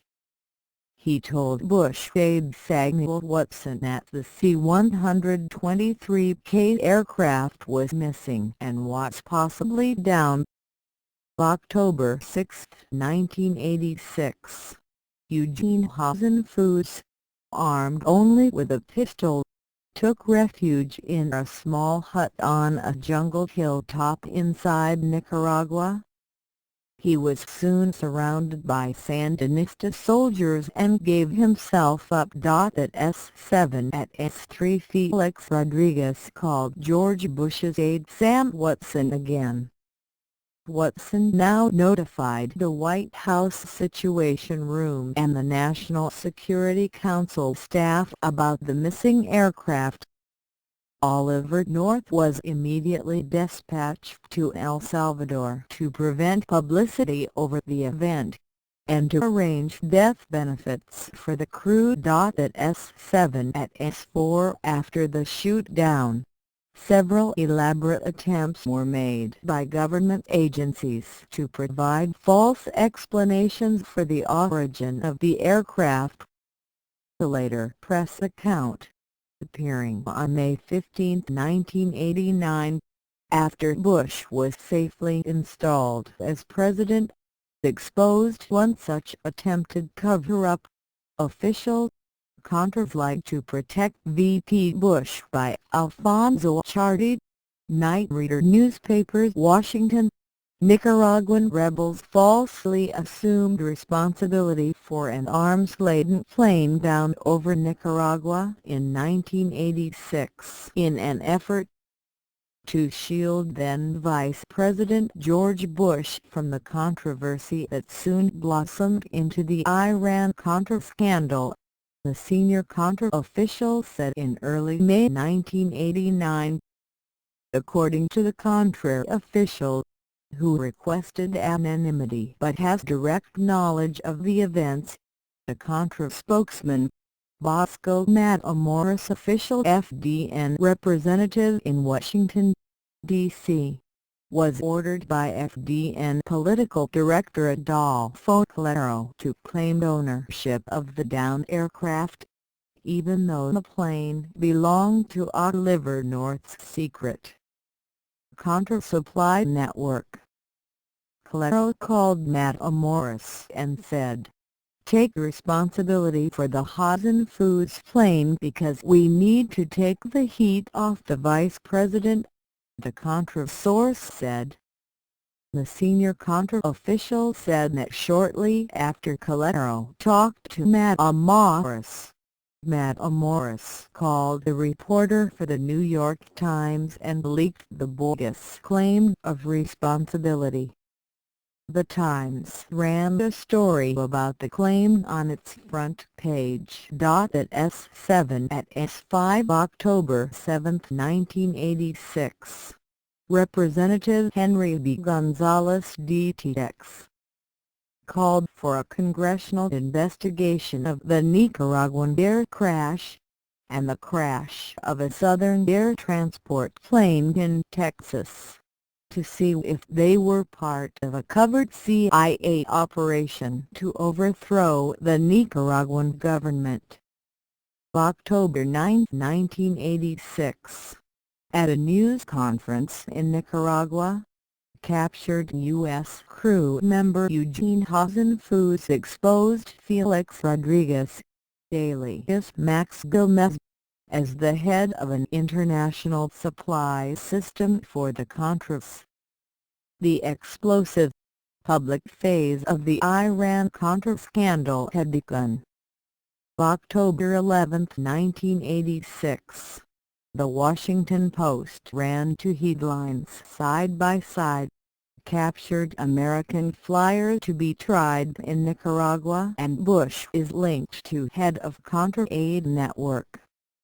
The Post reported, "Gomez has said that he met with Bush twice and has been operating in Nicaragua with the vice president's knowledge and approval," the sources said. Asked about these matters, a spokesman for Bush, Marlin Fitzwater, said, "Neither the vice president nor anyone on his staff is directing or coordinating an operation in Central America."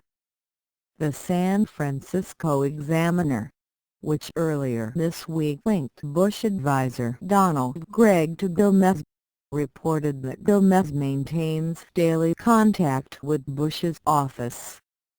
Members of Congress said yesterday they wanted to investigate the administration's conduct further, and several said that their focus had shifted from the CIA to the White House. The Sunday crash will be among events covered by a Senate Foreign Relations Committee probe into allegations that the Contras may have been involved in drug running and abuse of U.S. aid funds, Senator Richard G. Lugar said. The Customs Service said yesterday it is investigating whether the downed plane may have carried guns out of Miami, which would violate federal restrictions on arms exports and other laws, including the Neutrality Act, which bars U.S. citizens from working to overthrow governments not at war with the United States. Hazen Foods told reporters in Nicaragua the plane had flown out of Miami. At S7 at S6 George Bush's career was now on the line. News media throughout the world broke the story of the Hazen Foods capture, and of the crewman's fingering of Bush and his underlings Rodriguez and Posada Carrols. Bush was now besieged by inquiries from around the world as to how and why he was directing the gun running into Latin America. Speaking in Charleston, South Carolina, George Bush described Max Gomez/Rodriguez as a patriot. The vice president denied that he himself was directing the illegal operations to supply the Contras. to say I'm running the operation. It's absolutely untrue.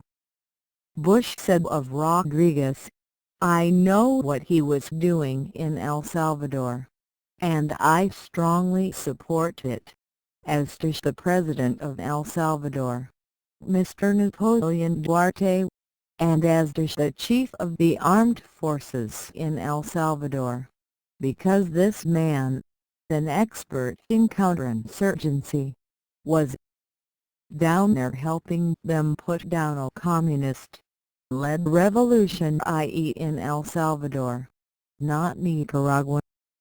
At S7 2 days later, General Adolfo Blando Attain, Armed Forces Chief of Staff in El Salvador, denied Bush's contention that Felix Rodriguez worked for his country's military forces. "This intrigues me. It would have to be authorized by our Joint Chiefs of Staff and the government." He said such authorization had not been given. At S7 at S8 October 12, 1986, Eugene Hazen Foods, the U.S. firm down in Nicaragua, gave and signed an affidavit in which it was stated, about Max Gomez, Felix Rodriguez Hazen Foods says that he was the head Cuban coordinator for the company and that he works for the CIA and that he is a very close friend of the Vice President of the United States, George Bush. Max Gomez, after receiving his orders, was the one who had to say where the airdrops would be taking place. About Ramon Medina, escaped airplane bomber Luis Posada Carlos Hazen Foods says that he was also a CIA agent and that he did the grave accent small work because Max Gomez was the grave accent senior man. He says that Ramon took care of the rent of the houses, the maids, the food, transportation and drivers, and also coordination of the fuel for the aircraft, etc. Emphasis in the original. At S7 at S9 his cover being blown, and knowing he was still wanted in Venezuela for blowing up an airliner and killing 73 persons. Posada Carlos now vanished and went underground. At S8 at S0 October 19, 1986, Eugene Hazen Foods, interviewed in Nicaragua by Mike Wallace on the CBS television program 60 Minutes, said that Vice President Bush was well aware of the covert arms supply operation. He felt the Reagan-Bush administration was backing this 100%. Wallace asked Hazen Foods why he thought that Gomez/Rodriguez and the other managers of the covert arms resupply had the blessing of Vice President Bush. Hazen Foods replied, "They had his knowledge that he was working on it and what was happening. And whoever controlled this whole organization, which I do not know, Mr. Gomez, Mr. Bush, I believe a lot of these other people. They know how this is being run. I do not." At S8 at S1 Iran-Contra characters fall in and out. November 3, 1986. The Lebanese newspaper Al-Shira revealed that the U.S. government was secretly dealing arms to the Khomeini regime. This was 3 weeks after the Eugene Hazen Foods expose at AA of George Bush made world headlines. Yet the Bush administration and its retainers have since decided that the Iran-Contra affair began with the Al-Shira story. November 22, 1986. President Reagan sent a message, through Vice President George Bush, to Secretary of State George Shultz, along the lines of "support me or get off my team." At S8 to December 18, 1986, CIA Director William Casey, a close ally of George Bush who knew everything from the inside, was operated on for a brain tumor and lost the power of speech.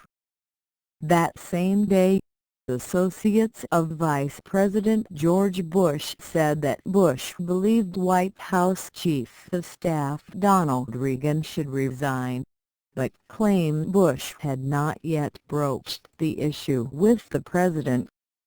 Donald Regan said that he had no intention of quitting. At S8-3 February 2, 1987, CIA Director William Casey resigned. He soon died, literally without ever talking.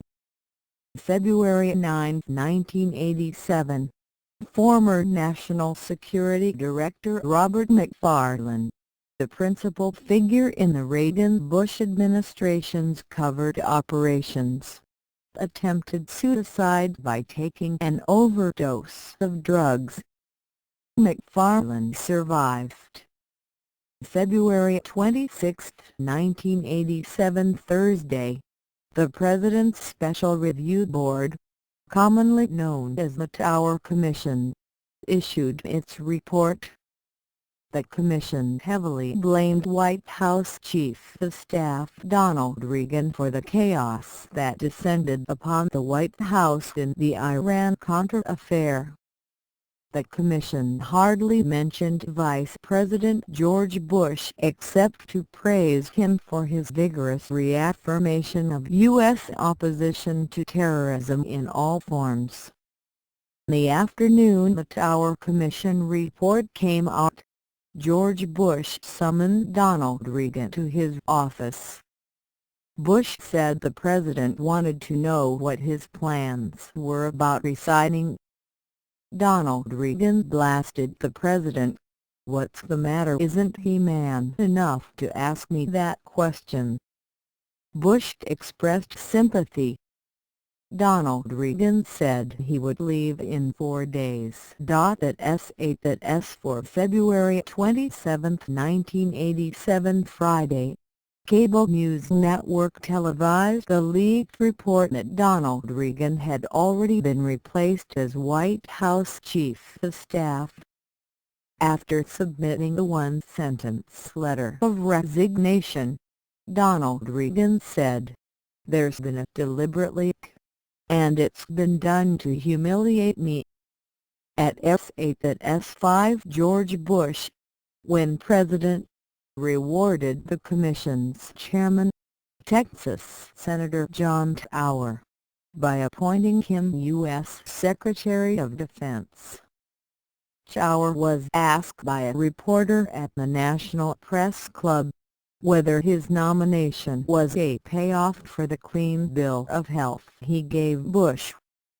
Tower responded that the commission was made up of 3 people, Brent Scowcroft and Senator Ed Muskie in addition to myself. That would be sort of impugning the integrity of Brent Scowcroft and Ed Muskie. We found nothing to implicate the vice president. I wondered what kind of payoff they're going to get. At S8-6 President Bush appointed Brent Scowcroft his chief national security advisor. But the Senate refused to confirm Tower. Tower then wrote a book and began to talk about the injustice done to him. He died April 5, 1991 in a plane crash. March 8, 1987, in light of the Iran-Contra scandal, President Reagan called on George Bush to reconvene his terrorism task force to evaluate the current program.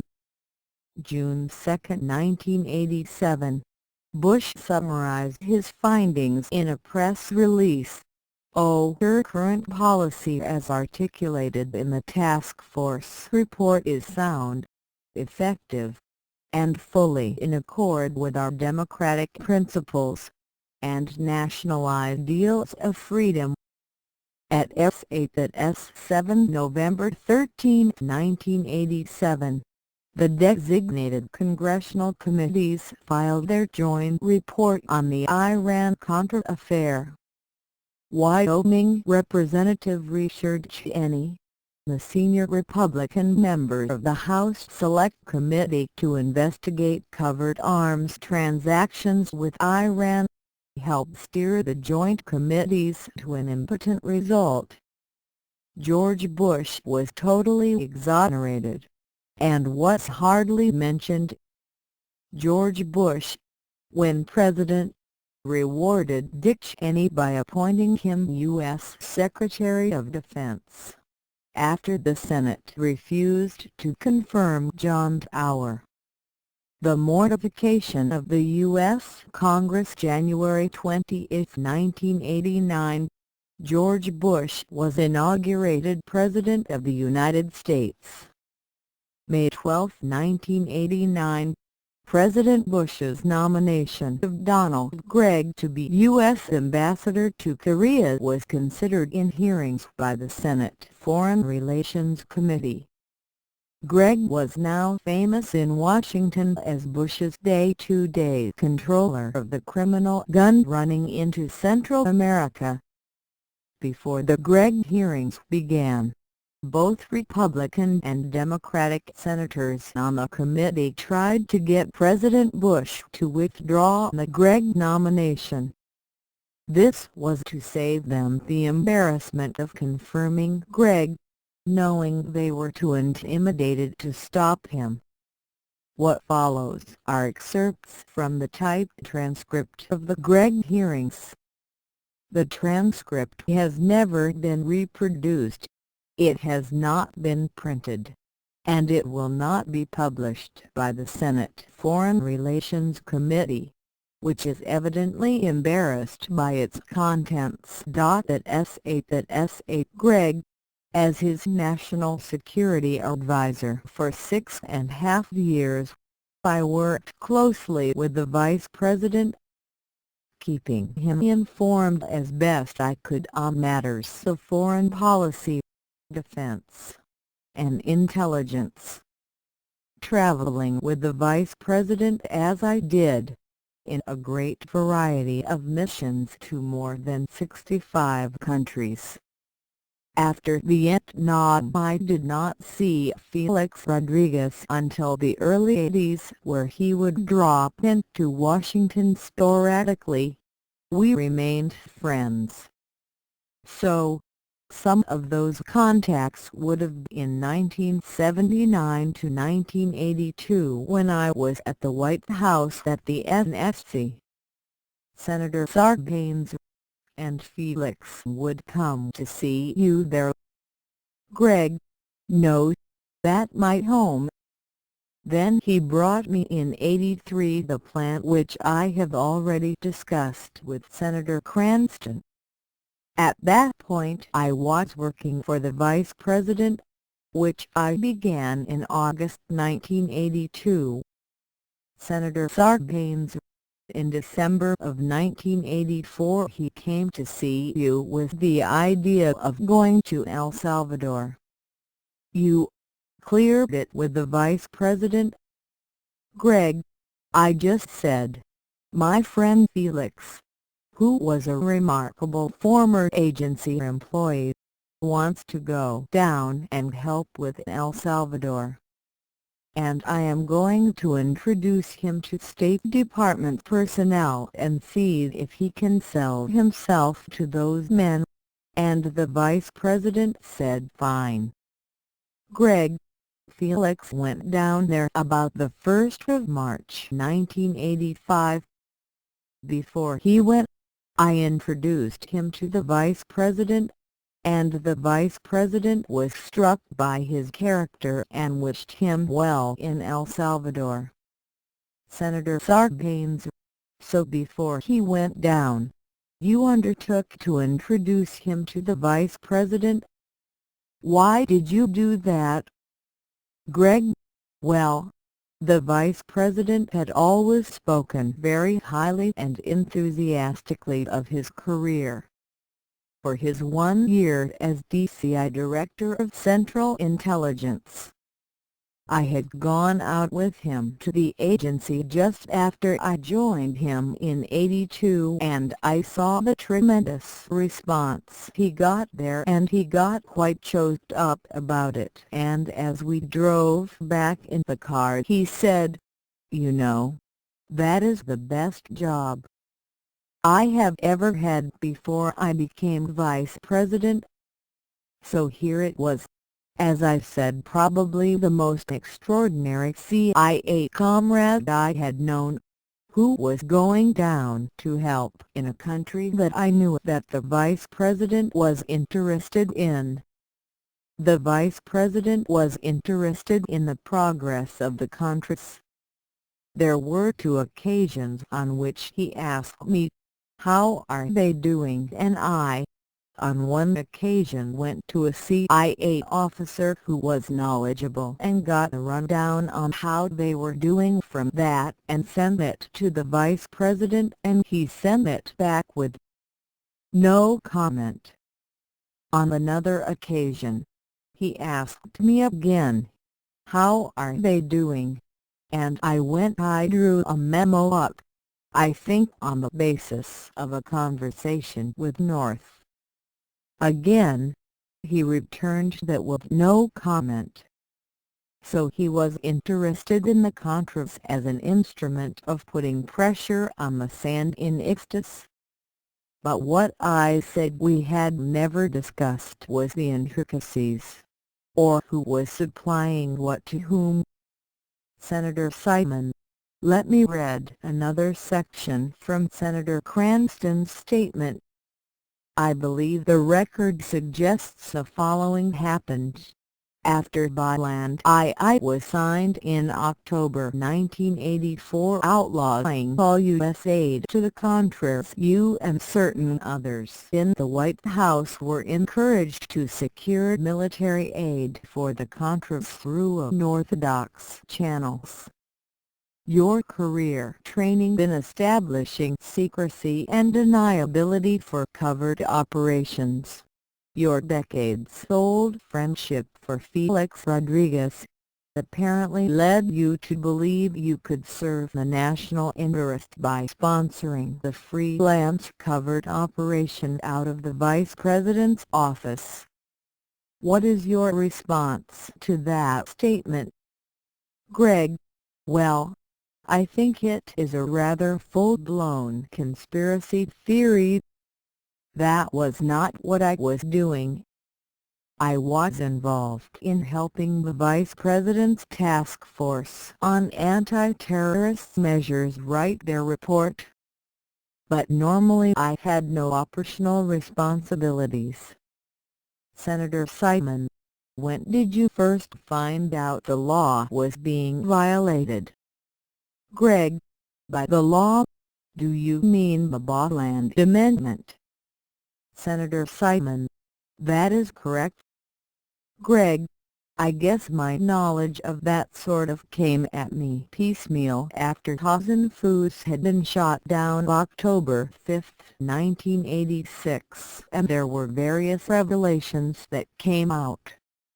Senator Simon, so what you are telling us, you found out about the law being violated the same time the rest of us found out the law was being violated? Greg, yes, sir. Senator Cranston, from February 1985 to August 1986, you have acknowledged that you spoke to Rodriguez many times on the telephone. Let me quote from your sworn deposition to the Iran-Contra committee. Felix called me quite often and frequently. It was what I would call sort of combat catharsis.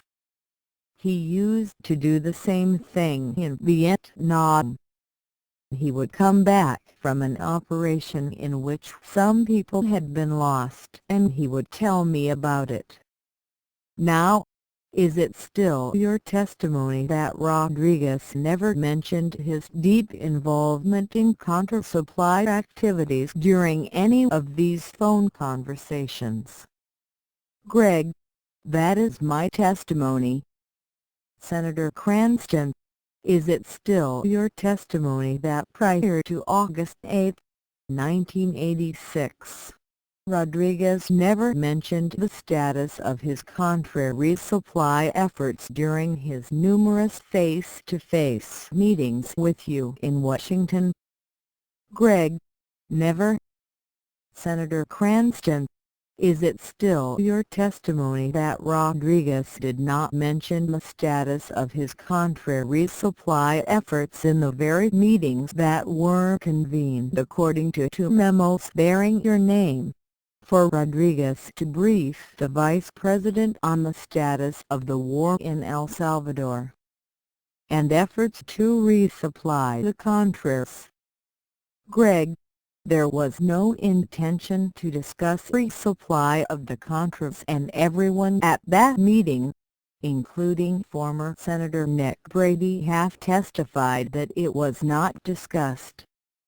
Senator Cranston: as you know, it is difficult to reconcile those statements about what happened in the meeting with the statement and memos from you that the agenda was two things, one of them being efforts to resupply the Contras. Greg: those memos first surfaced to my attention in December of 1986, when we undertook our first document search of the Vice President's office. They hit me rather hard because by that time I had put the pieces together of what had been going on, and I realized the implications of that agenda item. I did not shred the documents. I did not hide it. His is the worst thing I have found, and here it is, and I cannot really explain it. I have a speculative explanation which I would like to put forward if you would be interested. Senator Cranston: fine. Greg, again, turning to Felix Rodriguez's book, Felix makes the following quote: by the way, the book is going to be published in October of this year. The text has been cleared by CIA and it is now with the publishers. I was given an advance copy. This is the quote. Sir, I had no qualms about calling Sam Watson toward Greg when I thought they could help run interference with the Pentagon to speed up deliveries of spare chopper parts. That means helicopters. I must have made many such calls during the spring of 1986. Without operating Hughes 500 helicopters, it was impossible to carry out my strategy against the El Salvadoran insurgents. There are then documented steps that Colonel Watson had taken with the Pentagon to try to get spare parts expedited for El Salvador. So my construction is this, sir. I recall that in the meeting with the Vice President the question of spare parts for the helicopters in El Salvador was discussed, and so that I think what the agenda item on the two memos is a garbled reference to something like resupply of the copters, instead of resupply of the Contras, emphasis added. At this point there was laughter and whistling in the hearing room. Afterwards, Greg told reporters, grave accent, I don't know how it went over, but it was the best I could do. Senator Sarbanes: How did the scheduling proposal of April 16, 1986 and the briefing memorandum of April 30 take place? Greg. They were prepared by my assistant, Mrs. Byrne, acting on advice from Colonel Watson. She signed my initials, but those are not my initials. I did not see the documents until December 1986, when I called them to the attention of the House Intelligence Committee.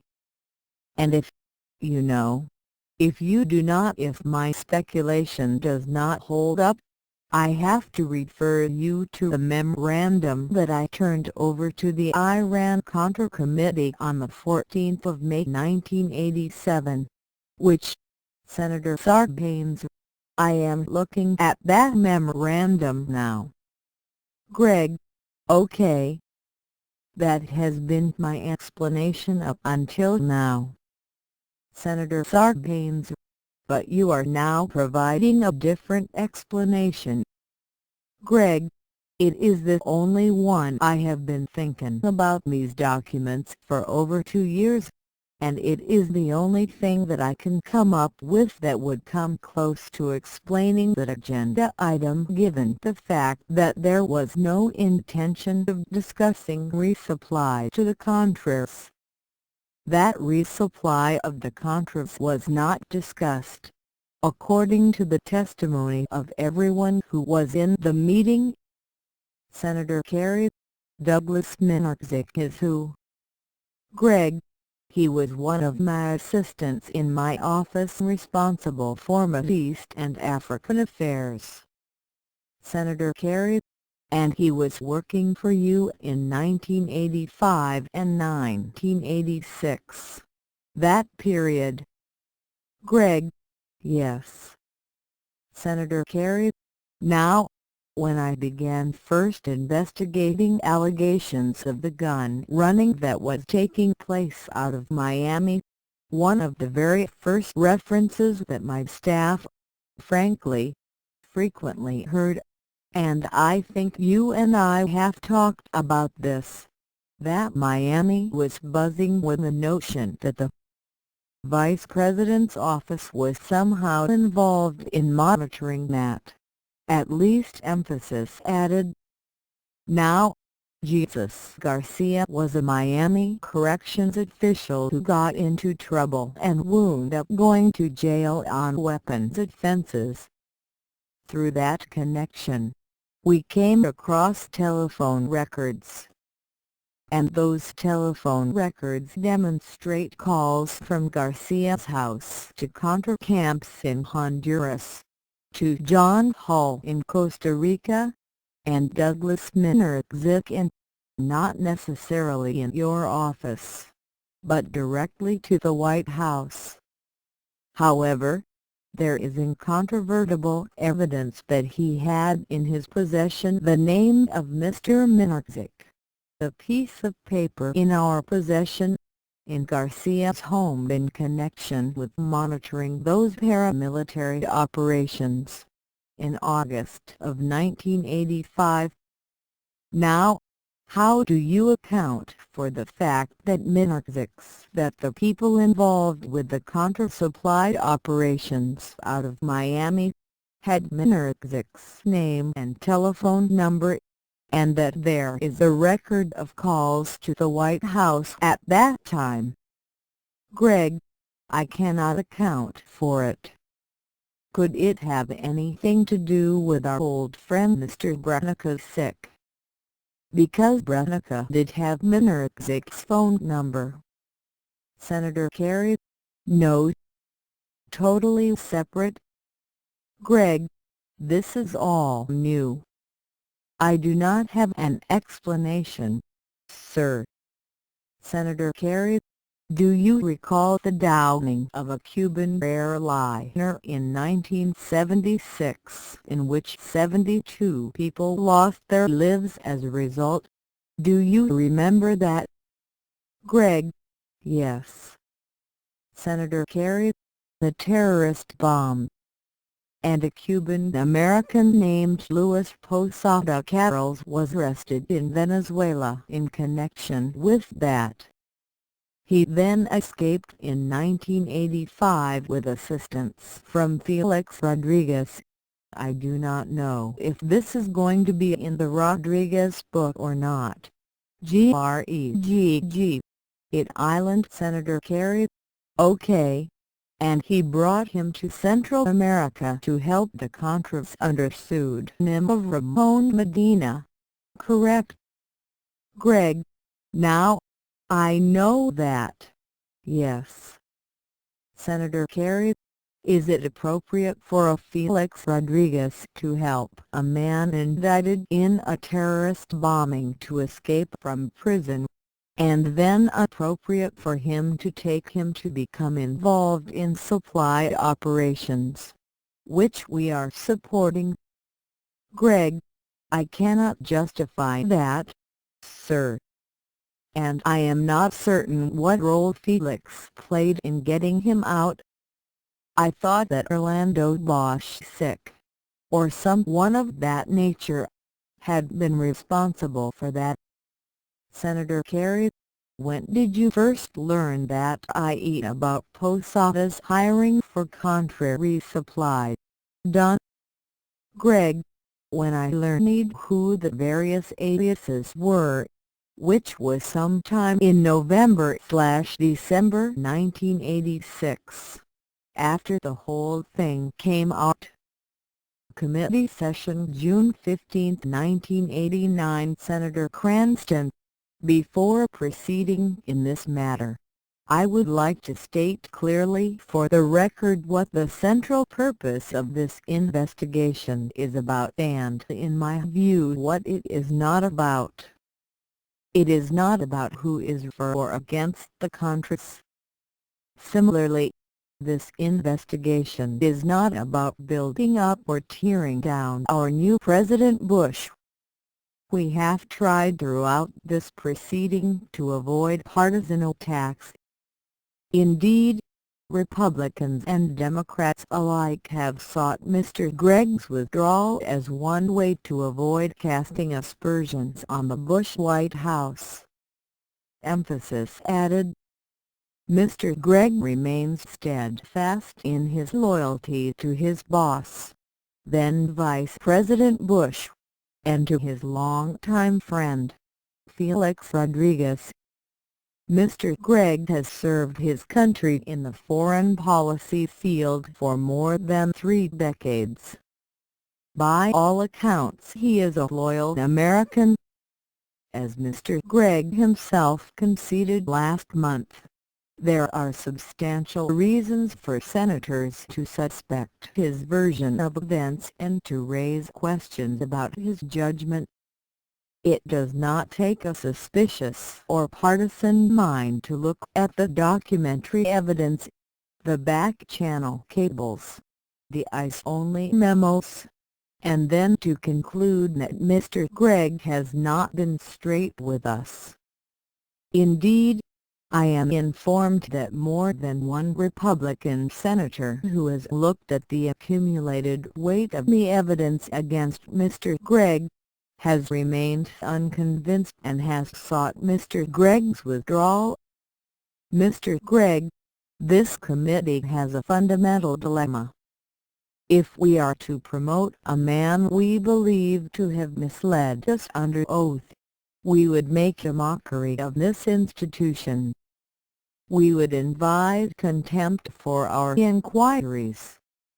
We would encourage frustration of our constitutional obligations. It has been established that when you are confronted with written evidence undermining your story, you point the finger of blame elsewhere. At our last hearing you said Gorman's cables were wrong, North's notebooks were wrong, Steele's memory was wrong, North's sworn testimony that Gregg introduced Rodriguez to him was wrong. You concocted the theory that your aide, Watson, and your secretary erred by riding Contras instead of helicopters. on those infamous briefing memos for the Vice President. In sum, you have told the tale of an elaborate plan in which your professional colleagues and longtime friends conspired to keep you ignorant of crucial facts through days of meetings, monthly phone calls and nearly 2 years' worth of cables and memos. Incredibly, when senators confront you with the documentary evidence which undermines your story, you accuse us of concocting conspiracy theories, and you do so with a straight face. I think it is clear by now that many important questions may never be answered satisfactorily, especially because we have been stonewalled by the administration. The National Security Agency has rejected our legitimate inquiries out of hand. The Central Intelligence Agency provided the response with access restrictions so severe as to be laughable. The Department of Defense has given an unsatisfactory response 2 days late. The State Department's response was utterly unresponsive. They answered our letter after their self-imposed deadline and failed to produce specific documents we requested and which we know exist. This committee has been stonewalled by Oliver North, too. He has not complied with the committee subpoena for his unredacted notebooks. The redacted notebooks contain repeated January 1985 references to Felix Rodriguez, which suggests North's involvement in Rodriguez's briefings of the Vice President. No member of the Senate can escape the conclusion that these administration actions are contemptuous of this committee. I find this highly regrettable, with potential long-term ramifications, but I recognize the will of the majority to come to a committee vote soon, up or down, and to move on to other pressing business. Emphasis added. Senator McConnell, during the period of the Botland Amendment, were you ever asked to inform the Vice President's office or lend his name to private, non-profit efforts to support the Contras? Gregg: yes. I recall one instance, in particular, where there was a request. I guess it was probably from one aspect of the Spitz Channel organization, which had a variety of things going on in and around Nicaragua. We got, on December 2, 1985, a letter to the Vice President, asking him to get involved in something called the Friends of the Americas, which was aid to the Mescalo Indians in Nicaragua that had been badly mistreated by the Sandinistas. And so I have a document here which shows how we dealt with it. I sent it to Boyden Gray, the counsel of the Vice President, and said, "Boyden, this looks okay as a charity issue, but there is the question of precedent. Please give me a legal opinion. Thanks." Boyden Gray wrote back to me and said, "No, should not do." Raises questions about indirect circumvention of congressional funding limits or restriction. This aid was Nicaragua. That is the only time I recall that we had a specific request like that, and this is how we dealt with it. In fact, George Bush had a much more interesting relationship to the affairs of Carl R. Grave accent Spitz Channel than Mr. Gregg discusses here.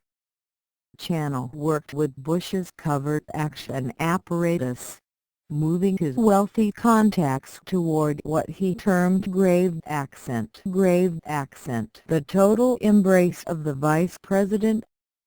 Senator Pell, chairman of the committee.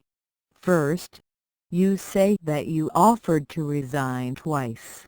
I think, knowing that you are a very loyal servant of what you view as the national interest, and knowing the embarrassment that this nomination has caused the administration, I was wondering why you did not ask your name to be withdrawn, to pull your name back.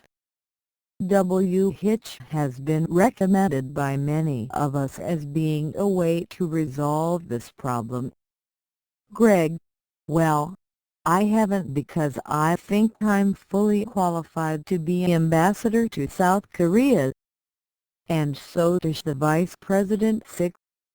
So I am here because he has asked me to serve. Senator Cranston: senators will recall that on October 5 of '86 a plane bearing military supplies to the Contras was shot down over Nicaragua. The sole survivor, Eugene Hasenfuss, spoke publicly of the role of Felix Rodriguez, alias Max Gomez, in aiding military resupply, and noted Gomez's ties to the vice president's office. Could you please describe your understanding of why it was that the first call to official Washington regarding the shoot-down was from Felix Rodriguez to your aide in Washington? Greg: it was because on the 25th of June of that year he had come to Washington to confront North about what he regarded as corruption in the supply process of the Contras. He broke with North on the 25th of June and has not been on speaking terms with the man since then. He tried to get me, he could not. He reached Colonel Watson. Senator Cranston: as you recall, the Vice President was besieged at that time with inquiries regarding Rodriguez's ties to the Vice President's office. What did you tell Bush press spokesman Marlin Fitzwater regarding that relationship? Greg: the thrust of the press inquiries was always that from the outset I had had in mind that Rodriguez should play some role in the Contra support operation, and my comments to Marlin were that that had not been in my mind. Senator Cranston: let me quote again from the New York Times. George Bush quoted October 13, '86. Bush said, "To the best of my knowledge, this man, Felix Rodriguez, is not working for the United States government." Now, Mr. Gregg, you knew that Rodriguez was aiding the Contras and receiving material assistance in the form of cars, housing, communications equipment and transportation from the U.S. government. Did you inform Bush of those facts so that he could make calculated misleading statements in ignorance of his staff's activities? Greg: at that point I had no idea that Felix. You said you mentioned communications equipment. I had no idea he had been given by North one of those encryption devices. I think I was aware that Colonel Steele had given him access to a car, and I knew he was living in a BOQ at the air base. He was not being paid any salary. His main source of income was, as it is now, his retirement pension from CIA. Senator Cranston: you told the Iran-Contra committee that you and Bush never discussed the Contras, had no expertise on the issue, no responsibility for it, and the details of Watergate-sized scandal involving NSC staff and the Edwin Wilson gang was not vice presidential. Your testimony on that point I think is demonstrably false. There are at least 6 memos from Greg to George Bush regarding detailed Contra issues. Sen. Cranston, am I correct in this, that you have confirmed that senior U.S. military, diplomatic, and intelligence personnel really looked with great doubt upon Rodriguez's mission and that they tolerated it only because Rodriguez used his contacts with the Vice President and his staff as part of the way to bolster his mission? Greg, I was not aware of the diplomatic. I was aware of the military and intelligence. Yes, sir. The committee voted in favor of confirmation. Cranston voted no.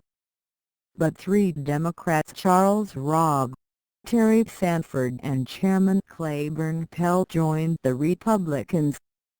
Sanford confirmed Cranston's viewpoint, saying that he was allowing the nomination to go through because he was afraid the path would lead to Bush, the new president. Sanford said, shamefacedly, if Greg was lying, he was lying to protect the president, which is different from lying to protect himself. Emphasis added that S9 in George Bush's government, the one-party state, the knives soon came out, and the prizes appeared. The Senate Ethics Committee, including the shame-faced Terry Sanford, began in November 1989 its attack on the Keating Five. These were U.S. senators, among them Senator Alan Cranston, charged with savings and loan corruption. The attack soon narrowed down to one target only: the Iran-Contra Senator Cranston. On August 2, 1991, Senator Terry Sanford, having forgotten his shame, took over as the new chairman of the Senate Ethics Committee.